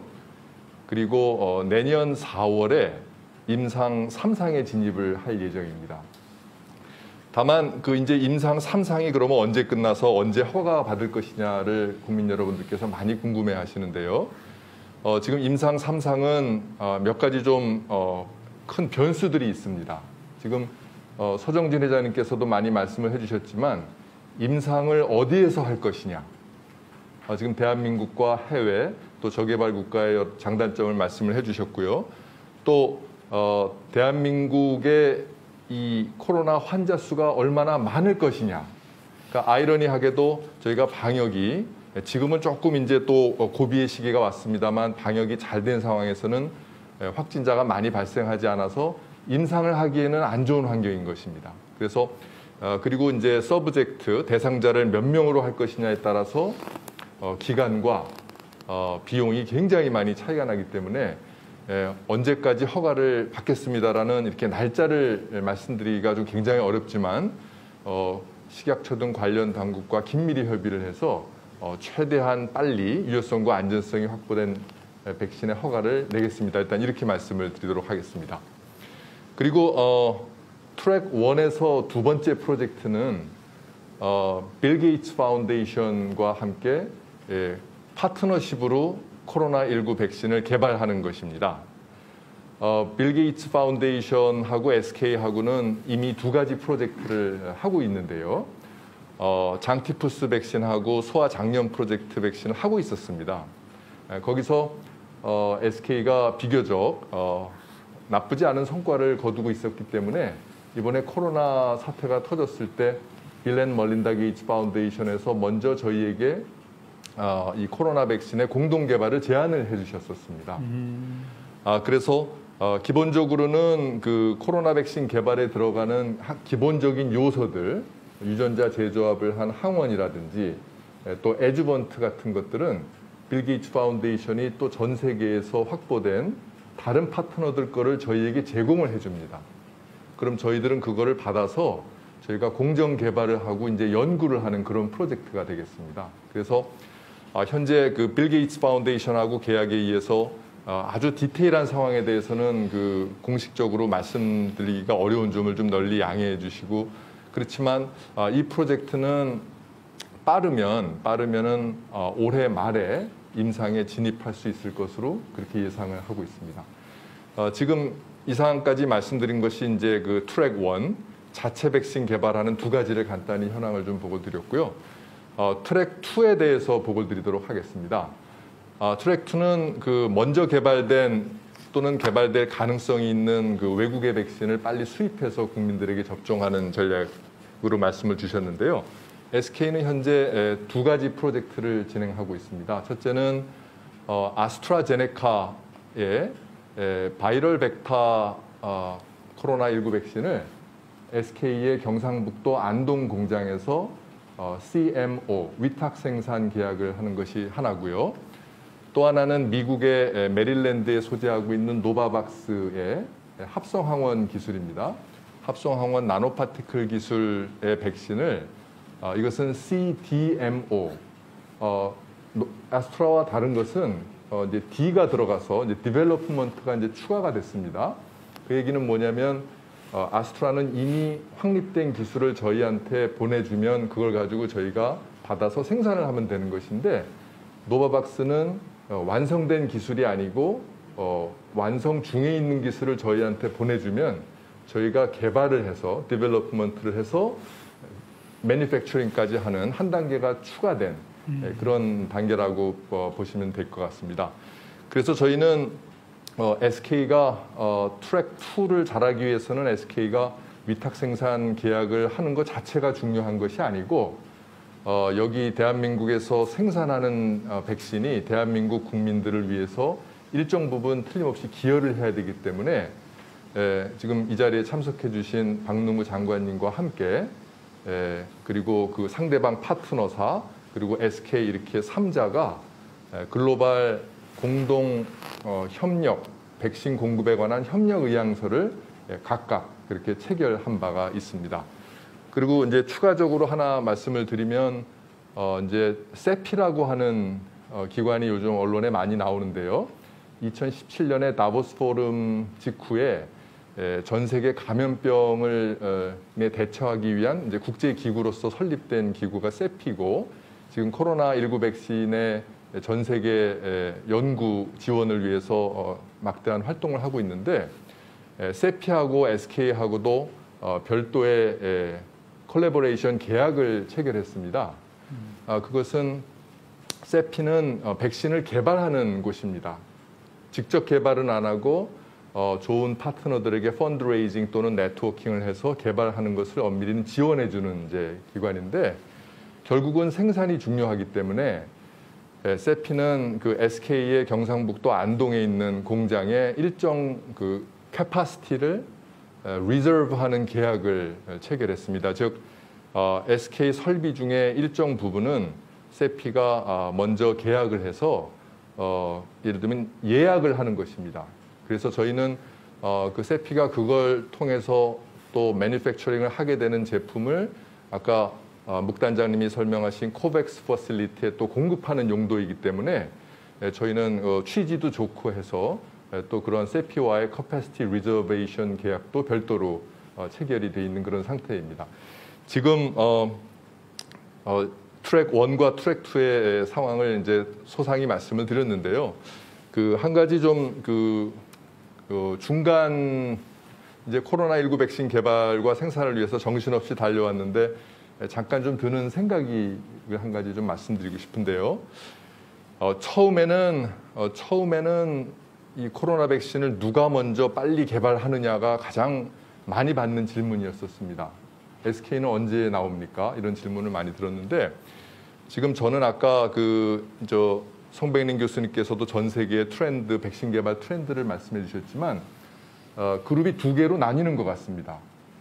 즉 빨리 개발하기 위해서 올인하고 있는 그룹이 하나가 있고요. 내가 빨리는 아니지만 베스트 백신을 만들겠다라는 그룹으로 나눠 있는 것 같습니다. 빨리 만든다고 하는 쪽은 그 소위 미국의 그 월프 스피드 프로젝트라고 해서 초고속 프로젝트에 동참하고 있는 프로젝트인 반면에 회사들인 반면 we are developing best vaccine, not first vaccine. 그게 GSK하고 사노피 얼라이언스가 바로 그 폴리시를 취하고 있습니다. 그런데 그 GSK하고 사노피가 사용하는 기술이 합성항원 기술입니다. 아까 제가 모두에 말씀드린 것처럼 합성항원 기술은 이미 상당히 프루븐된 테크놀로지이지만 개발 속도는 좀 느린 단점이 있는 것처럼 이렇게 회사마다 자신들의 테크놀로지의 장점을 극대화하는 그런 전략적 포지션을 취하고 있는 것 같습니다. 저희 SK도 지금 여러 가지 시도를 하고 있습니다만 그러한 다양한 시도들이 갖고 있는 특징을 잘 활용해서 최대한 유효성과 안전성이 확보된 백신을 최대한 빨리 만들 수 있도록 이제 그렇게 열심히 노력하겠다는 말씀을 총리님과 국민들께 드리도록 하겠습니다. 네. 이상 제 보고를 여기까지 마치도록 하겠습니다.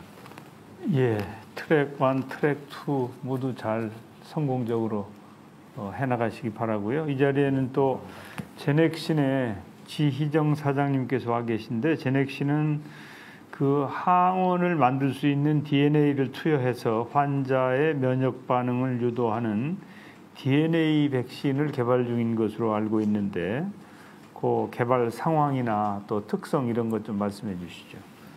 네, 안녕하십니까. 소개해 주신 것처럼 이전에 지금 백신의 개발을 위해서 사용하는 여러 가지 기술들 중에서 이제 제넥신이 사용하는 기술은 저희가 그 DNA라고 하는 물질을 이제 만들어서 그거를 인체에 투여를 해서 인체에서 이제 단백질 항원을 만들도록 하는 그러한 기술로서 지금 개발을 하고 있습니다. 그래서 저희가 만들고 있는 이 DNA는 사실은 이 바이오 의약품, 바이오 기술이 이제 개발하는데 이제 많은 기여를 한 그 미생물 중에서 대장균, 그 대장균에서 생산하는 플라스미드라는 그런 형태의 DNA입니다. 그래서 많은 바이오를 연구하는 사람들이 다들 한 번쯤은 또는 아직도 여러 가지 기술에 활용하고 있는 그런 기술의 DNA인데요. 그래서 만들기가 상당히 빨리 키우고 만들기가 쉽습니다. 하지만 저희가 만들고 있는 DNA는 그냥 플라스미드가 아니고 저희가 그 DNA 플랫폼 기술이 이제 만들어지기까지 그 면역 항암제로서 지금 저희가 개발하고 있는 그 자궁암 백신이 있습니다.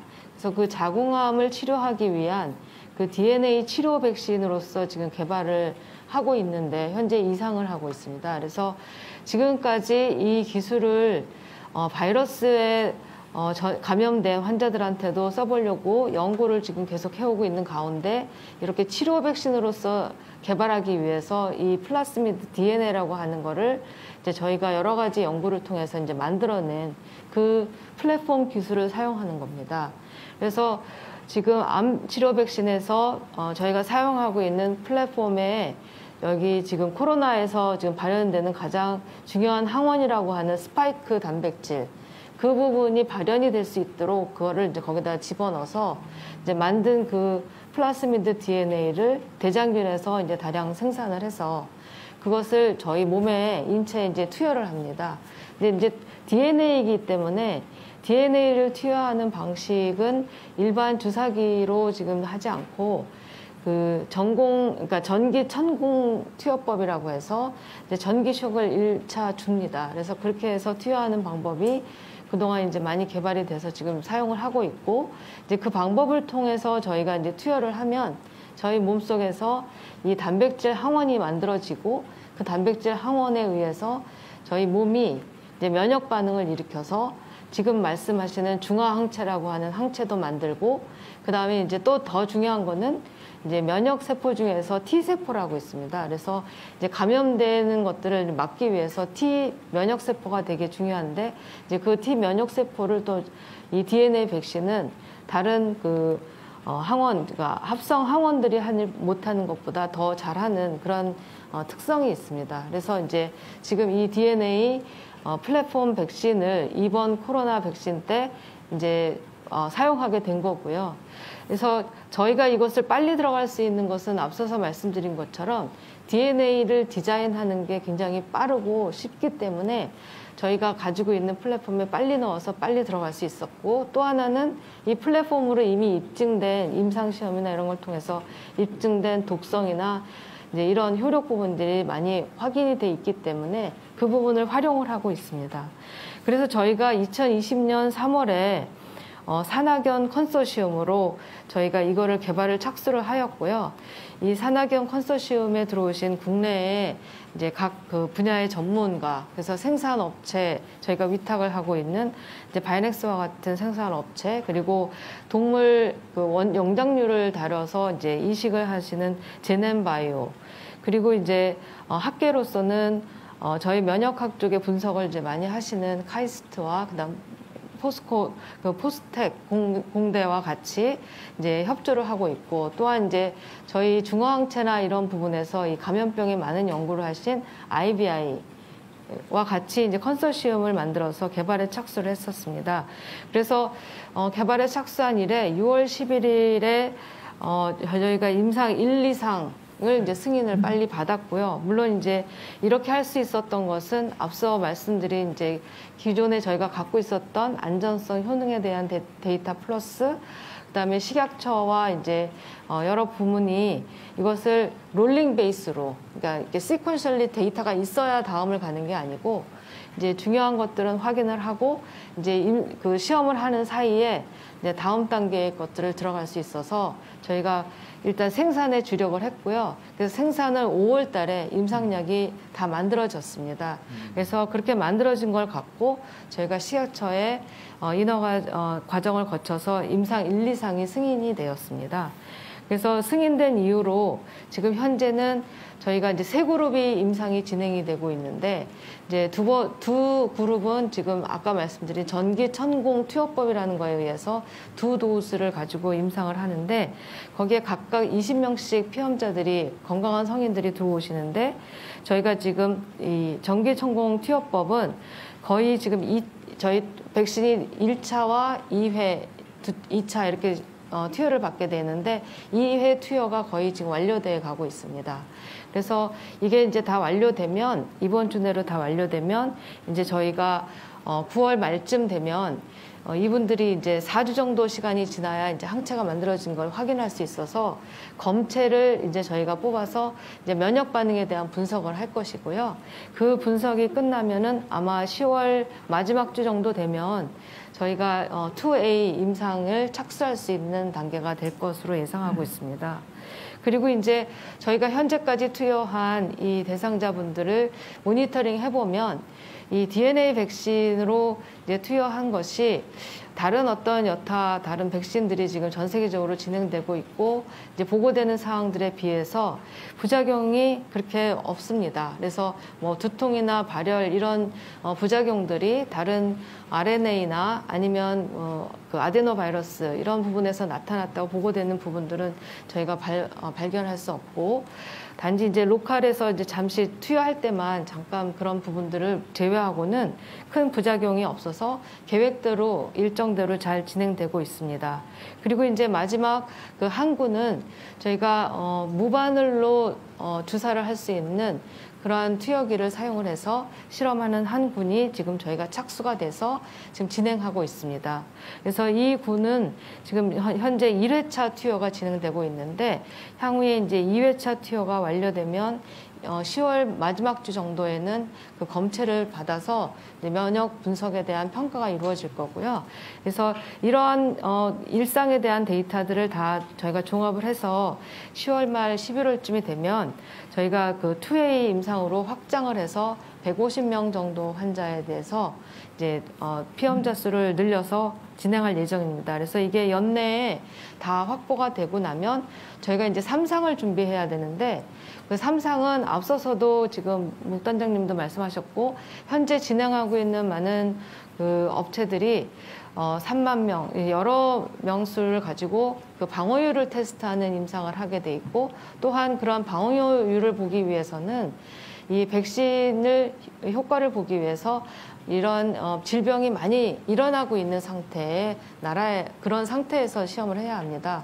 그래서 저희가 지금 현재 진행을 하고 있는 것은 저희가 같이 일하고 있는 파트너사들이 인도네시아, 태국, 그리고 터키에 있습니다. 그래서 이미 저희가 현재 식약처에서 허여받은 임상 승인 자료를 제공을 하고 지금 3상을 어떻게 진행을 할 건지 그 나라에서 이제 서로 논의를 하고 있고 이미 MOA를 진행한 상태에 있습니다. 그래서 저희가 이러한 임상을 진행하는 데 있어서도 뭐 10,000명 이상의 임상이 진행이 돼야 될 거라고 지금 말씀들을 하고 계시고, 그렇게 할 경우에 상당히 많은 비용이 예상되는데 저희 파트너사들이 각 국가에서 진행하는 임상에 대한 비용을 책임지고 저희가 같이 임상을 할 수 있도록 지금 논의 중에 있습니다. 그래서 그렇게 할 경우에는 저희가 지금 국가에서도 지원받을 수 있는 비용의 부담이 많이 줄을 수 있다고 생각을 하고, 그렇게 해서 많은 숫자의 임상 3상을 내년도 빠른 시간 내에 완료를 해서 저희가 공급할 계획이 있습니다. 그리고 이제 DNA 백신은 그동안 연구를 많이 했지만 아직까지 예방 백신으로서 이렇게 적용을 하지 않았기 때문에 스케일업을 한다는 생각을 많이 못하고 있었습니다. 근데 저희가 이번에 이 코로나 백신을 개발을 하면서 저희 파트너 생산하는 업체들과 같이 지금 스케일업에 대한 준비를 하고 있습니다. 그래서 그 스케일업 하는 그 공정을 지금 저희가 국내에서 가능한 업체들하고 계속 논의를 진행을 하고 있고, 그것을 지금 저희가 생산을 하게 되면 국내에 지금 2021년 동안 생산을 해서 저희 맞출 수 있는 만큼의 그런 백신을 최대한 생산을 해서 국민들에게 접종할 수 있도록 그렇게 노력하고자 합니다. 예, 그 무바늘로 이렇게 투여를 한다는 게 좀 신기하더라고요. 예, 그런 게 바늘 안 쓰고도 투여가 가능한가 보죠? 뭐 그런 그냥 저 구강으로 투입하거나 그런 겁니까? 그런 건 아니고요. 똑같이 이제 그 저희 근육에다가 주사를 하는데 그 물줄기에 고압식으로 압력을 줘서 그래요? 바늘은 없지만 네. 주사하는 액 자체가 이제 바늘처럼 작용을 해서 이제 뚫고 들어가는 그런 형태입니다. 그래요. 그 비용이 많이 든다고 그러는데 제가 보기에 셀츄리온이나 SK에 비해서 제넥신은 조금 부담이 될 법도 한데 그래도 다 그것도 대책이 강구되셨다는 거죠? 그래서 1차적으로는 지금 이제 그 KDDF 묵현상 단장님께서도 지금 아까 말씀드렸지만 그 정부 과제로서 로드맵을 작성을 하시고 지금 지원하는 걸로 1, 2상에 대한 지원금을 지금 저희가 일단 제출을 해서 평가를 지금 받고 있는 상태이고요. 그래서 거기서 일부 지원을 받고 또 저희가 할 수 있는 다른 지원책들을 지금 저희가 찾고 있고, 아까 말씀드린 대로 3상에 대한 그런 부담에 대해서는 지금 이제 각 저희 파트너사들과 같이 협조를 받는 방식으로 저희가 진행을 하고자 합니다. 예, 잘 해주시고요. 우리 박능우 장관님, 이제 치료제나 백신의 개발 또는 확보를 위해서 이제 정부에서도 그 많은 노력을 하고 있는데, 이제 우리 그 국내에 이제 그 개발 노력을 하는 업체들이나 뭐 이런데 지원을 잘 하고 계십니까? 어떻습니까? 어떤 지원을 하고 계신지 좀 자랑 좀 해보시죠. 예. 정부에서는 지난 그 4월 달에 코로나19 백신 치료제 개발을 위한 범정부 지원단이 구성되었습니다. 그리고 이제 여기 계시는 분들 중에서 몇 분도 직간접적으로 참여를 하고 계시는데요. 그리고 난 뒤에 앞서 말씀하신 것 같이 6월 달에 이제 종합 계획을 발표를 했습니다. 그 계획대로 저희들이 뭐 계획만 세우고 있는 것이 아니라 그 로드맵에 따라서 매주 각 기업이 얼마만큼 개발에 열심히 하고 계시는지, 또 애로사항이 무엇인지 그런 것을 이제 매주 체크를 하고, 도와드릴 게 있으면 또 도와드리고, 또 뭐 여러 가지 어려움이 있으면 같이 문제를 해결해 나가고 있습니다. 앞서 몇 차례 이야기가 나왔습니다만 백신이든 치료제든 투트랙이 저희들 정부의 기본 전략입니다. 즉 국내 개발은 끝까지 간다. 그것은 대통령께서 직접 말씀을 하셔서 대개 백신을 개발하는 그 제약계의 말씀들을 들어보면 감염병의 경우에 백신 개발에 뛰어들지 않는 가장 큰 이유가 한창 개발하고 있는데 뭐 감염이 없어져 버리거나 또 다른 나라에서 먼저 개발해 버리면 그동안에 들어갔던 모든 개발비가 다 날아가 버리니까 되게 그런 데 뛰어들지 않는데, 이번에는 정부가 국내에서 치료제와 백신을 끝까지 지원한다는 것을 선언을 했고, 그래서 만약 우리가 설사 선두주자로서 개발이 안 되고 후발주자로 나오더라도 일정 분량 이상을 정부가 공적으로 구매를 해서 기업의 어떤 적정 생산량을 보장하겠다는 것을 약속을 했고, 그렇게 좀 시행하고 있습니다. 개발 과정에서도 여러 가지 그 말씀들 들어보면은 뭐 인허가 과정이 복잡하다 그러면 인허가 과정을 우리가 시학처럼 같이 협약을 해서 쉽게 하도록 만들고 있고요. 특히 그걸 이제 전담하기 위해서 각 기업들의 애로사항만 전담을 하는 그런 센터를 만들어서 그거는 담당 공무원이 그 일만 전담을 하고 있습니다. 그래서 여러 가지를 도와드리고 있는데요. 앞서 말씀드린 투트랙 중에서 또 기업들이 어려워하는 것이 임상시험에 대한 어려움입니다. 이거는 우리 서정진 회장님도 말씀을 하셨는데, 그래서 저희들이 지금 임상시험 지원센터라는 것을 최근에 공모를 해가지고 내일 이제 발표를 할 겁니다.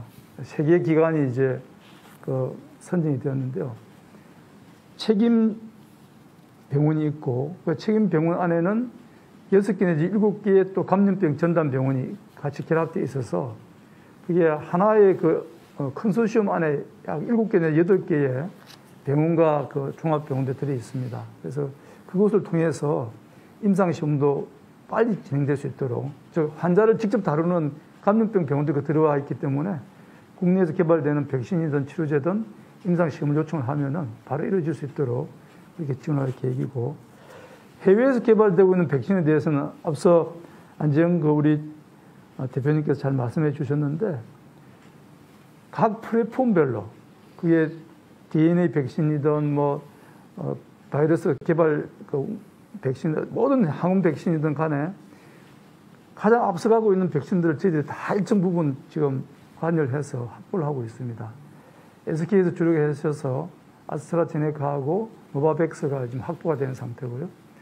그리고 지금 3상에 들어가 있는 백신들은 저희들이 거의 빠짐없이 정부가 접근해가지고 국내 기업하고 연계를 시키면서 국내에서 생산도 하고 또 일정 분량을 국내에서 확보할 수 있도록 이미 추진 중에 있고, 며칠 있으면 또 나머지 3상 기업들도 정부와 같이 손잡게끔 곧 서명식을 할 것으로 생각됩니다. 그래서 해외에서 개발되는 백신이나 치료제는 그 길대로 저희들이 충분히 확보를 해서 우리가 적어도 물량이 확보 안 돼서 백신을 못 맞거나 치료제를 못 쓰는 일은 없도록 그렇게 좀 남발을 준비를 하고 있고, 국내 개발은 반드시 끝까지 지원을 해서 전 주기를 다 거쳐서 백신과 치료제를 개발한다는 그런 목표를 향해서 조금 더 빠짐없이 이렇게 열심히 하고 있습니다.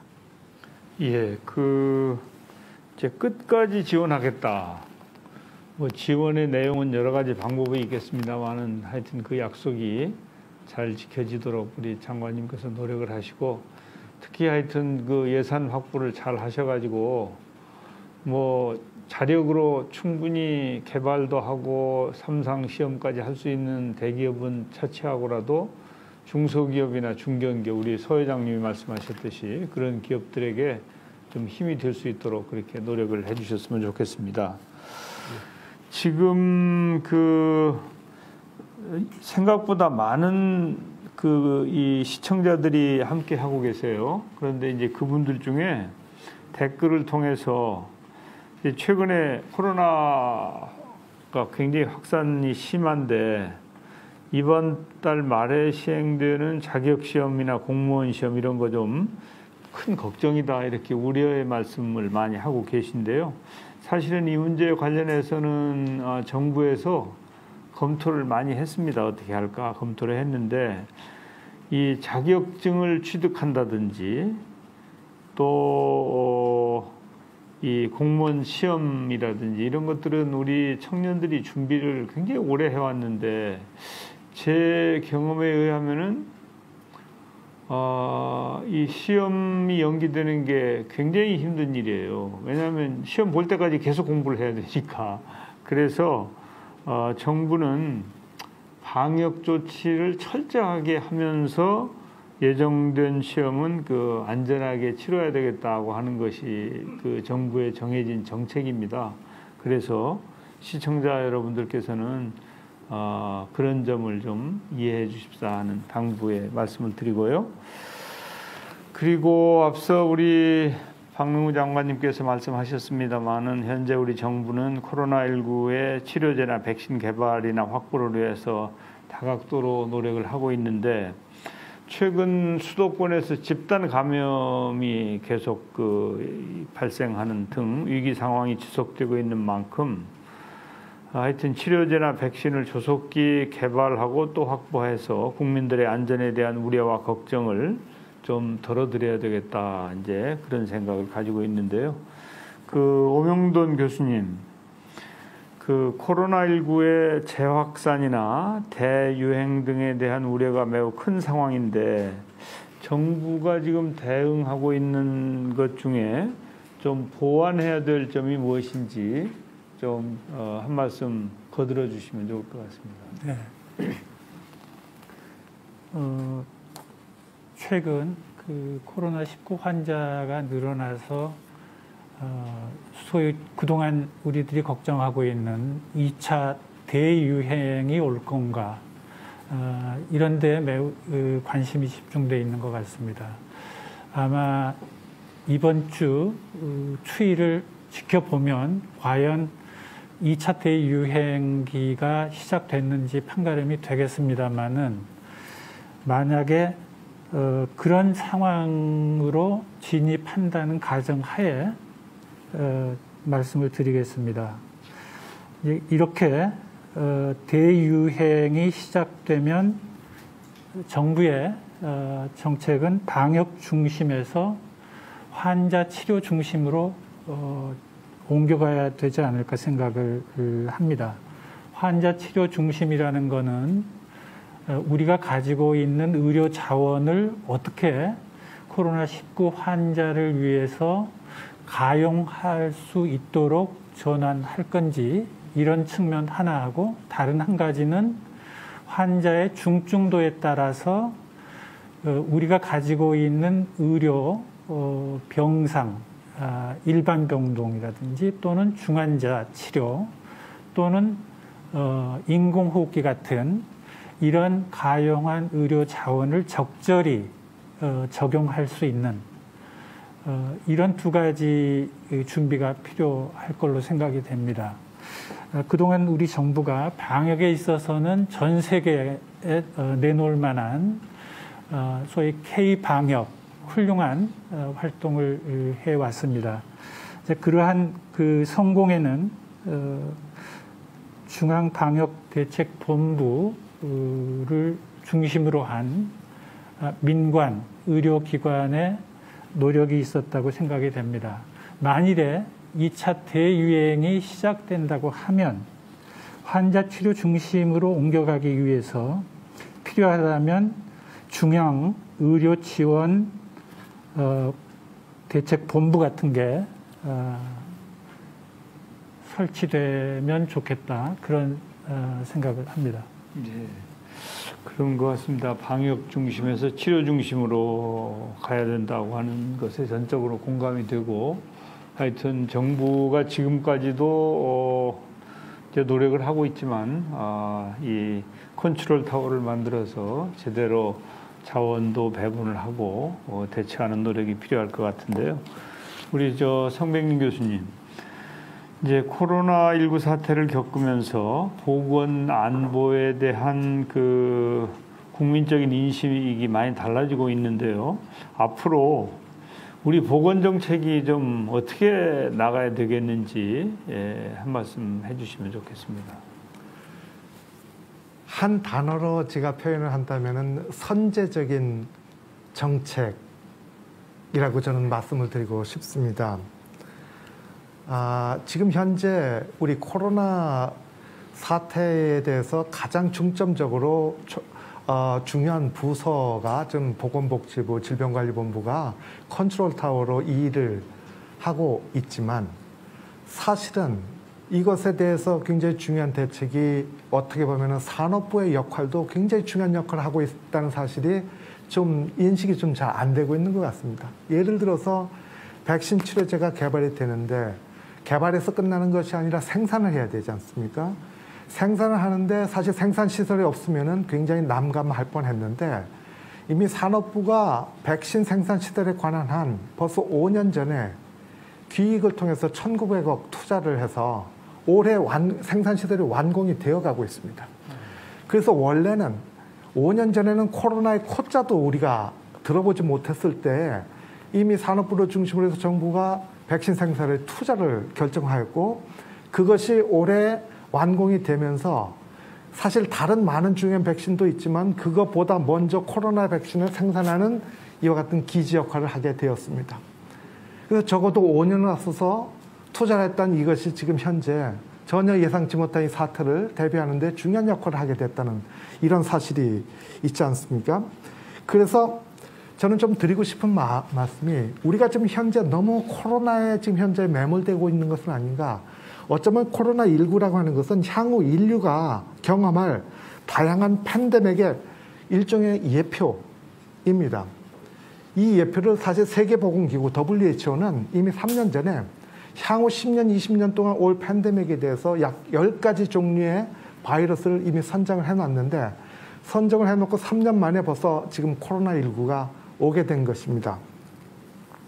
그러면은 앞으로 2년 후가 될지 5년 후가 될지 예상은 못하겠지만 유사한 형태 아니면 또 다른 형태의 이와 같은 질병이 확산될 가능성이 있고 그렇다면은 우리가 지금 현재 코로나에 굉장히 매몰되어 있지만은 여기서 조금 뒤로 물러서서 앞으로 5년 후, 10년 후 우리가 어떻게 대비할 것인가 라는 것에 대한 선제적인 전략 투자 이런 부분을 생각해야 될 것 같이 생각이 됩니다. 예를 들어서 사실 우리 이 코로나가 발생 초기에 우리 정부가 발표한 것이 뭐가 있었냐면은 4월 3일 날 우리 복지부 박능우 장관님께서 백신 실용화 기술개발 사업단에 출범을 선포를 하셨습니다.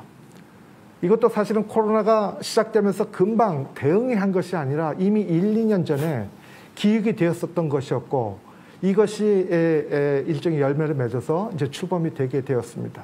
그래서 앞으로 10년 동안 2,100억에 해당되는 정부 투자가 지금 이루어질 것으로 지금 계획이 돼서 출범을 하였습니다. 선제적인 결정을 이렇게 잘 하셨는데도 사실 불구하고 올 초에 이렇게 코로나 같은 것이 나올 줄을 전혀 전 세계적으로 예상한 것은 없었거든요. 따라서 이 사업단에 실제적으로 이 시작은 됐지만은 이 코로나로 인한 큰 공백 영역이 이제 발생이 되게 되었습니다. 그래서 이런 공백 영역을 실제적으로 사업단에 앞으로 10년 동안 투자해가는 과정 중에 향후 발생될 수 있는 팬데믹에 대해서 미리 대처할 수 있는 기술들을 미리 구축해 나가는 것이 굉장히 선제적인 투자가 되지 않을까 생각을 합니다. 여기에는 별도 예산이 투입될 필요는 없습니다.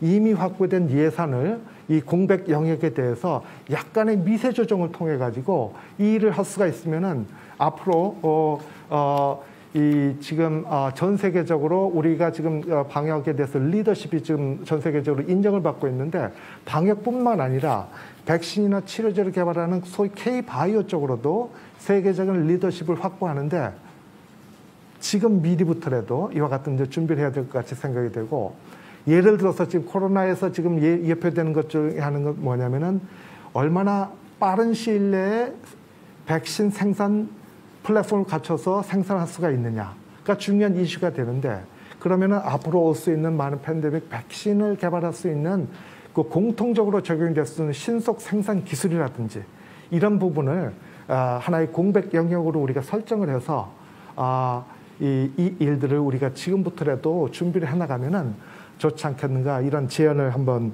드려봅니다. 사실 이것이 선제적인 이런 부분들이 정부뿐만 아니라 민간에서도 이것이 진행이 됐었기 때문에 이번에 선제적인 대응이 가능할 수가 있었는데요. 예를 들어서 오늘 같이 오신 제넥신이라는 회사가 지금 DNA 백신을 통해서 우리나라 처음으로 코로나 백신 임상 허가를 받았습니다. 근데 사실 이 제넥신이라는 회사가 만들어진 지 23년인가 이렇게 됐어요. 21년인가? 근데 사실 처음에 이 회사가 만들어질 적에 원래 이 회사의 목표가 뭐였냐면 DNA 백신을 만드는 거였었습니다. 그 당시만 하더라도 너무 앞서 나갔어요. 그래서 사실 너무 선제적으로 하다 보니까 회사도 많은 어려움을 겪고 했지만은 그것을 스트럭을 하면서 지금 지속적으로 다른 백신에 대해서 많은 연습을 거치다 보니까 이번에 코로나가 왔을 적에 선제적으로 국내 최초의 백신을 임상으로 받을 수 있는 계기가 되었습니다. 그래서 민간뿐만 아니라 정부적인 차원에서 우리가 있는 상황에서 조금 매몰된 데서 조금 앞을 내다봐서 지금 할 수 있는 것이 무엇인지를 해보는 것이 참 중요한 이슈가 아닐까 이런 예. 건의를 드려봅니다. 예, 아주 중요한 포인트인 것 같습니다. 선제적인 대응을 하자. 안보에만 유비무환이 있는 게 아니고 바이러스하고 전쟁에도 유비무환이다. 이렇게 받아들이면 될 것 같습니다. 우리 묵현상 단장님, 그 코로나19의 치료제나 백신의 신속한 확보도 중요합니다만은 그 안전성이 매우 중요하다고 이렇게 많이 말씀들 하셨지 않습니까? 근데 어떻게 그 이 안전성 확보도 동시에 다들 이 추진하고 계신 거죠? 네, 이 치료제의 경우와 백신의 경우에 그 약물의 안전성에 대해서는 조금 다른 견해들이 있습니다. 치료제의 경우에는 일부의 부작용을 감수하더라도 치료 효과에 더 초점을 맞추는 경향이 있습니다. 그래서 허가를 내줄 때도 항상 그 위험성에 대한 약물의 효과에 대한 그 경중을 따지게 됩니다. 리스크 베네핏 어널리시스를 해서 그걸 따지게 되는데 이 백신의 경우에서는 좀 성격이 다른 게 건강한 사람에게 접종을 하는 것이기 때문에 약효보다 더 어떤 면에서는 중요한 게 안전성이라고 보여집니다. 실제로 인류가 백신을 통해서 반대되는 그 부작용의 효과들을 겪은 이 아픈 기억들이 있어서 이 백신의 안전성에 대해서는 굉장히 많은 사람들이 우려를 하고 있고 걱정을 합니다. 그러면 이 대목에서 과학적으로 이 안전성을 어떻게 보느냐 하는 부분에 대해서는 결국은 임상시험에서 이 대상자의 수를 넓히고 오랜 기간 동안 그 모니터링을 하는 방법이 가장 좋은 방법이긴 합니다만은 지금 이런 팬데믹 시기에 그렇게 한가하게 할 수도 없는 이런 상황에 있습니다. 그래서 이제 우리나라의 경우에 있어서는 이 백신에 있어서는 서두르지 않는 게 사실은 가장 안전성을 확보하는 거라고 생각이 됩니다. 예를 들어서 미국의 예상대로 모더나사가 올해 연말 또는 내년 연초에 허가를 받아서 집중 접종이 일어나게 되더라도 우리가 지금 정도의 이런 방역이 성공하고 있다면 서두르지 말고 좀 더 이 추이를 지켜보고 이런 방식으로 가는 게 하나가 될 것이고요. 두 번째로는 백신을 우리가 만들면 제일 좋겠습니다만은 도입을 하게 된다면 그런 인류 최초로 만들어내는 그 백신도 좋겠습니다만은 과거부터 해왔던 안전성이 확보가 된 백신부터 서서히 그리고 다른 나라에 진행되는 경과들을 좀 더 면밀히 보면서 서두르지 않는 게 어떤 면에서는 우리의 안전을 지키는 전략이 아닌가 그렇게 생각하고 있습니다. 예, 그러니까 뭐 상황에 따라서 너무 일희일비하지 말고 중심 잡고 네. 꼭 우리 길로 나가자 뭐 네, 이런 그렇습니다. 말씀인 것 같습니다. 우리 박능우 장관님 지금까지 우리 이제 전문가들 기업인들 말씀을 들었는데 혹시 뭐 하시고 싶은 말씀 있으시면 보태시죠. 예, 지금 코로나19 백신 치료제 관련해서는 그래서 제가 일에 관여하고 있어서 그런지는 모르겠습니다만은 기업들이 정말 열심히 해주시고 있는 것 같습니다. 정부는 나름대로 돕고자 이렇게 열심히 합니다만은 정부보다 더 앞서서 기업들이 여러 가지 일들을 해주고 계시고 또 연구도 하고 계시는데 혹시 그 과정에서 제가 조금 말씀드린 것 같이 그럼에도 불구하고 여러 가지 애로사항이 있거나 부족한 게 있으면 정부에게 언제든지 말씀해 주시면 저희들이 적극적으로 그 문제를 해소하는 데 도움을 드리도록 하겠습니다. 방금 우리 묵현상 단장님께서 백신이 개발되더라도 안정성을 먼저 담보돼야 된다는 것도 저희들도 충분히 좀 인지를 하고 있고 비록 지금 백신이 확보되는 양에 따라서 누구부터 먼저 우선 접종을 할 것인가 하는 계획도 이미 짜여지는 있습니다. 그럼에도 불구하고 조금은 천천히 가면서 국민들이 불안해하지 않게 물량은 확보해 두겠지만 백신을 실제 접종하는 것은 전문가들이 많은 조언을 거쳐서 또 천천히 넣는 그것도 중요한 전략이 될 것으로 생각이 돼서 그것도 감안을 그렇게 하도록 하겠습니다. 네. 예. 이제 혹시 우리 세 분의 기업인들 하시고 싶은 말씀 다 못 하셨으면 조금 더 말씀하시죠. 예, 괜찮으십니까? 근데 요 뭐 코로나 19 때문에 이 치료제 때문에 아니라 이제 저희 회사는 125개국에 수출을 해요. 그러면 125개국의 FDA하고 일을 한다는 얘기거든요. 그런데 그 가끔 이제 규제 완화 이런 얘기를 하거든요. 근데 사실은 제약산업에서 규제기관 FDA가 가지고 있는 건 그건 규제 완화의 대상이 아니에요. 그건 글로벌 스탠다드대로 따라가야 되는 겁니다. 그래서 우리나라만 완화시키면 뭐예요? 다른 나라가 인정을 안 하는데. 그래서 이것도 지금 이번에 요 코로나19를 해보니까 식약처나 질본이나 보건복지부나 우리가 열심히 일을 하는데 똑같은 질문을 저희가 한국에도 보내지만 유럽 12개 국가, 13개 국가에 보내거든요.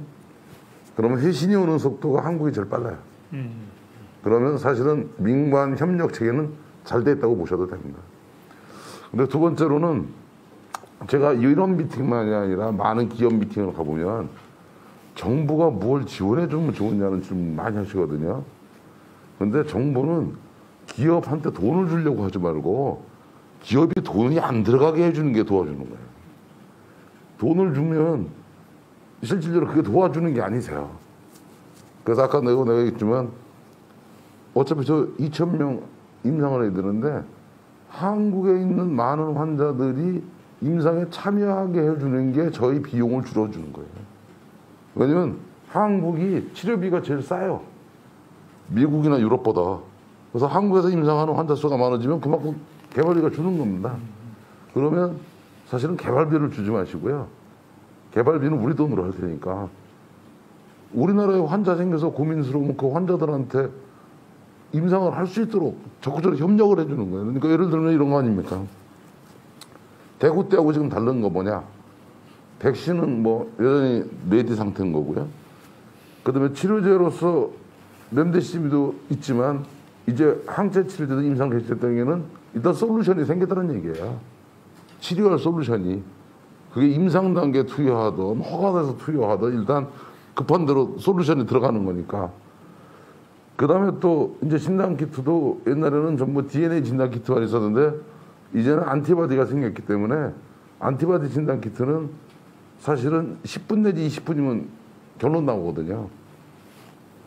결론적으로 이런 게 많은 게 변화가 됐어요. 이런 게 실제. 근데 저도 이런 진단키트도 지금 미국에 수출하고 있어요. 근데 한국이 안 찾아요. 이런 거를. 그래서 사실은 뭐 생산량에 비해서 수요가 많으니까 그냥 그거 그냥 수출하고 있는데 그래서 지금 걱정은 국민이 많이 하는데 우리가 가지고 있는 장점은 활용은 안 하는 것 같아요. 실제. 그 다음에 그러고 개발비 지원 얘기들을 많이들 했나 보더라고요. 근데 나는 기본적으로 어떻게 생각하냐면 정부에서 개발비 지원 나올 때까지 기다리면 타이밍 다 놓쳐요. 그 자기 돈으로 해야 돼요. 그리고 차라리 뭐 아까 장관님 말씀대로 생산돼서 완성이 되고 나면 필요량만큼 정부가 비축을 해준다든지 그리고 비용을 덜 들어가는 방법을 찾아준다든지 이게 현실적인 겁니다. 실제. 그래서 가끔 정부 정책회의에 있으면서 저는 기업을 이렇게 보면 뭐 애로사항 얘기하면 전부 규제 완화하고 자금 얘기거든요. 근데 그 가끔 이제 제약협회들이랑 같이 하면서 규제를 완화하는 게 아닌데 근데 자금 지원받아서 하는 게 아닌데 이런 게 다. 그래서 어차피 총리님이 계시니까 이번에 이제 다시 환자들 많아져가지고 고민스러운 거 아닙니까? 그러면 한국에서 최대한도로 많은 환자를 저희가 임상의 환자로서 약을 제공할 수 있도록 해주십시오. 그럼 그게 제일 크게 도와주시는 겁니다. 예, 잘 알겠습니다. 예. 예. 예, 말씀하시죠. 예. 네. 그 이제 말씀 잘 해주셔서 많이 공감되고요. 근데 이제 저희가 말씀드리고 싶은 거는 지금 임상 일상을 저희가 지금 하면서도 사실 임상 일상의 단계에서 명수가 그리 많지 않은 단계고 건강한 성인인데 혹자분들께서는 왜 이렇게 시간이 걸리냐라고 하시는 분들도 계십니다. 이제 그거는 아까 이제 묵단장님도 말씀하신 백신의 안전성, 이제 이 부분 때문에 사실 식약처에서도 허가의 당국자로서 여러 절차상 지금 허가 규제를 완화한 게 아니고 규제는 다 그대로 이제 안전성이나 이런 걸 지켜야 되는 것들을 하는데 어떻게 하면 신속이라고 하는 부분이 완화와 자꾸 혼돈되는 분들이 있는 것 같습니다. 근데 그렇지 않고 그 안전한 것을 하나하나 다 살피면서 가되 신속하게 할 수 있는 방법이 뭐냐. 그게 현재 지금 코로나의 치료제와 백신에서 개발해서 일어나고 있는 일입니다. 그래서 저희가 절대로 트레이드오프 할 수 없는 것은 안전성인 것 같고요. 그렇기 때문에 저희가 지금 환자도 그 처음에 1단계 처음 시작할 때는 한 명씩 이렇게 해서 3일 동안을 계속 보고 그 사람들이 일주일 동안 아무 문제가 없는지를 보고 그리고 나서 나머지 환자들을 리크루트할 수 있는 그런 단계로 지금 진행을 하고 있기 때문에 다소 시간이 걸리고 있는 겁니다. 하지만 이 단계가 지나면 이제 2A가 이제 되고 나면 그때는 이런 단계가 없이 이제 빨리 다들 들어오실 수 있고 이제 그때는 효능 검증을 하는 단계가 될 테니까 저희도 빨리 많이 저희가 지금 공급할 수 있는 부분을 지금 준비를 하고 있다 말씀드린 것처럼 또 하나 이제 다른 걸 말씀드리고 싶은 거는 아까 산업부에서 지금 그 성백님 말씀하신 그런 기여를 하시고 그동안 하시는 부분들이 저희에게 사실은 많이 도움이 되고 있습니다. 저희와 같은 중소기업이 지금 위탁 생산에 그동안 이제 의존해서 생산을 하고 있는데 그러한 시설들이 이제 그동안 돼 있기 때문에 저희가 스케일업을 할 수 있는 그런 대량화를 같이 논의를 하고 그쪽에서 생산할 수 있는 논의를 지금 진행을 해서 그 스케일을 하고 생산을 할 건데요.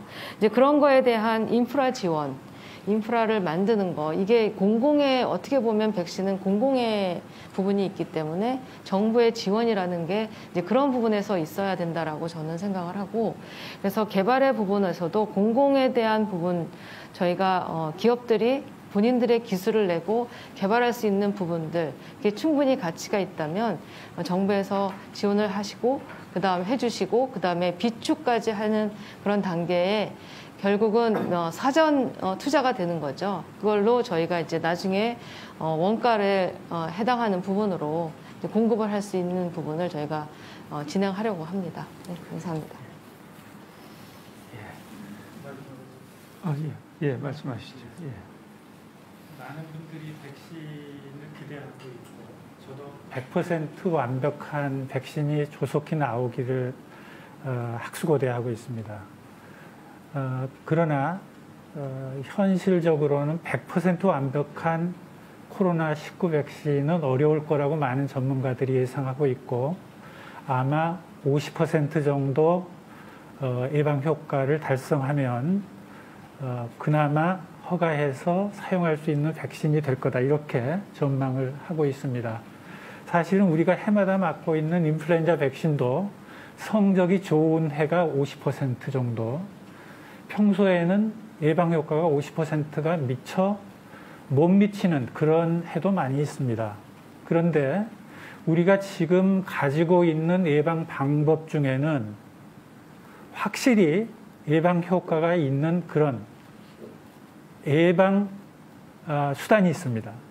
그것이 바로 마스크와 거리두기, 개인위생입니다. 그래서 백신만 기다리거나 백신 나오면 그때는 해방될 거다 이런 생각은 조금 위험한 것 같습니다. 그러니까 그 전이라도 지금 현재 우리가 가지고 있는 개인 예방 수칙과 거리두기, 마스크 착용을 철저히 실시하는 것이 매우 중요하다고 생각이 됩니다. 예, 아주 중요한 말씀을 해주신 것 같습니다. 국민들께서 생활방역에 잘 협조하고 계신데 일부가 이제 미흡한 부분이 있는데 교수님 말씀처럼 국민 모두가 생활방역을 열심히 해주시면 우리가 방역을 성공적으로 진행하면서 이제 치료제나 백신이 나와서 국민들이 일상으로 돌아가실 수 있게 되지 않을까 그렇게 생각이 됩니다. 그러면은 이것으로 오늘 이 말씀 듣는 시간을 마치도록 그렇게 하겠습니다. 네. 네, 어느덧 오늘 간담회를 마무리할 시간이 되었습니다. 코로나로 인해서 우려가 크신데 오늘 모교 대화를 통해서 시청자분들께서 유용한 시간 되셨을 거라고 생각합니다. 그럼 총리님께서 마지막으로 마무리 말씀 하시겠습니다. 예, 그 예정 시간보다 우리가 조금 더 시간을 썼습니다. 그런데 아주 성의 있게 또 꼭 필요한 말씀들을 잘 해주시고 해서 아마 함께하신 국민 여러분들께서는 이제 기업이 어떻게 하고 계신지 또 정부가 어떻게 대응하고 있는지도 잘 파악하셨을 터이고요. 또 앞으로 이 팬데믹 상황에 우리가 이렇게 대응하면 되겠구나 하는 방안도 마련하시지 않았을까 하는 생각이 듭니다.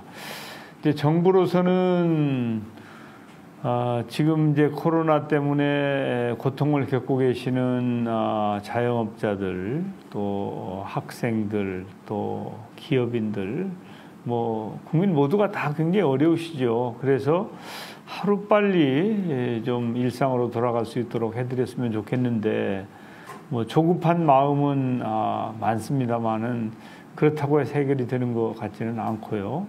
하여튼 방역에 성공하고 그리고 또 치료제나 백신도 빨리 만들어서 특히 이제 혹시 다른 선진국들은 백신을 잘 확보하는데 우리는 백신이 없어서 우리 국민들은 이 접종을 못하면 어떻게 하느냐 하는 그런 걱정도 있으실 것 같은데 그런 일은 일어나지 않도록 우리 정부 그리고 또 그 유능한 기업들이 함께 힘을 합치도록 그렇게 하겠습니다. 그래서 국민 여러분들께서는 그 부분에 대해서는 우리 기업의 역량이나 또 정부가 최선을 다하고 있습니다. 이렇게 말씀을 드릴 테니까 좀 마음을 편하게 잡수셨으면 좋겠습니다.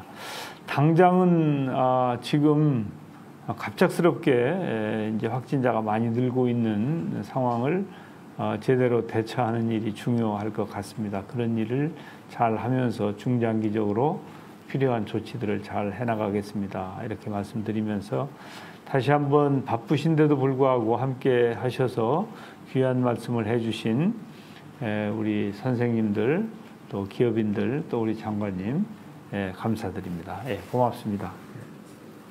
네, 이것으로 제15차 모교대화를 마치겠습니다. 지금까지 시청해주신 여러분 감사드립니다.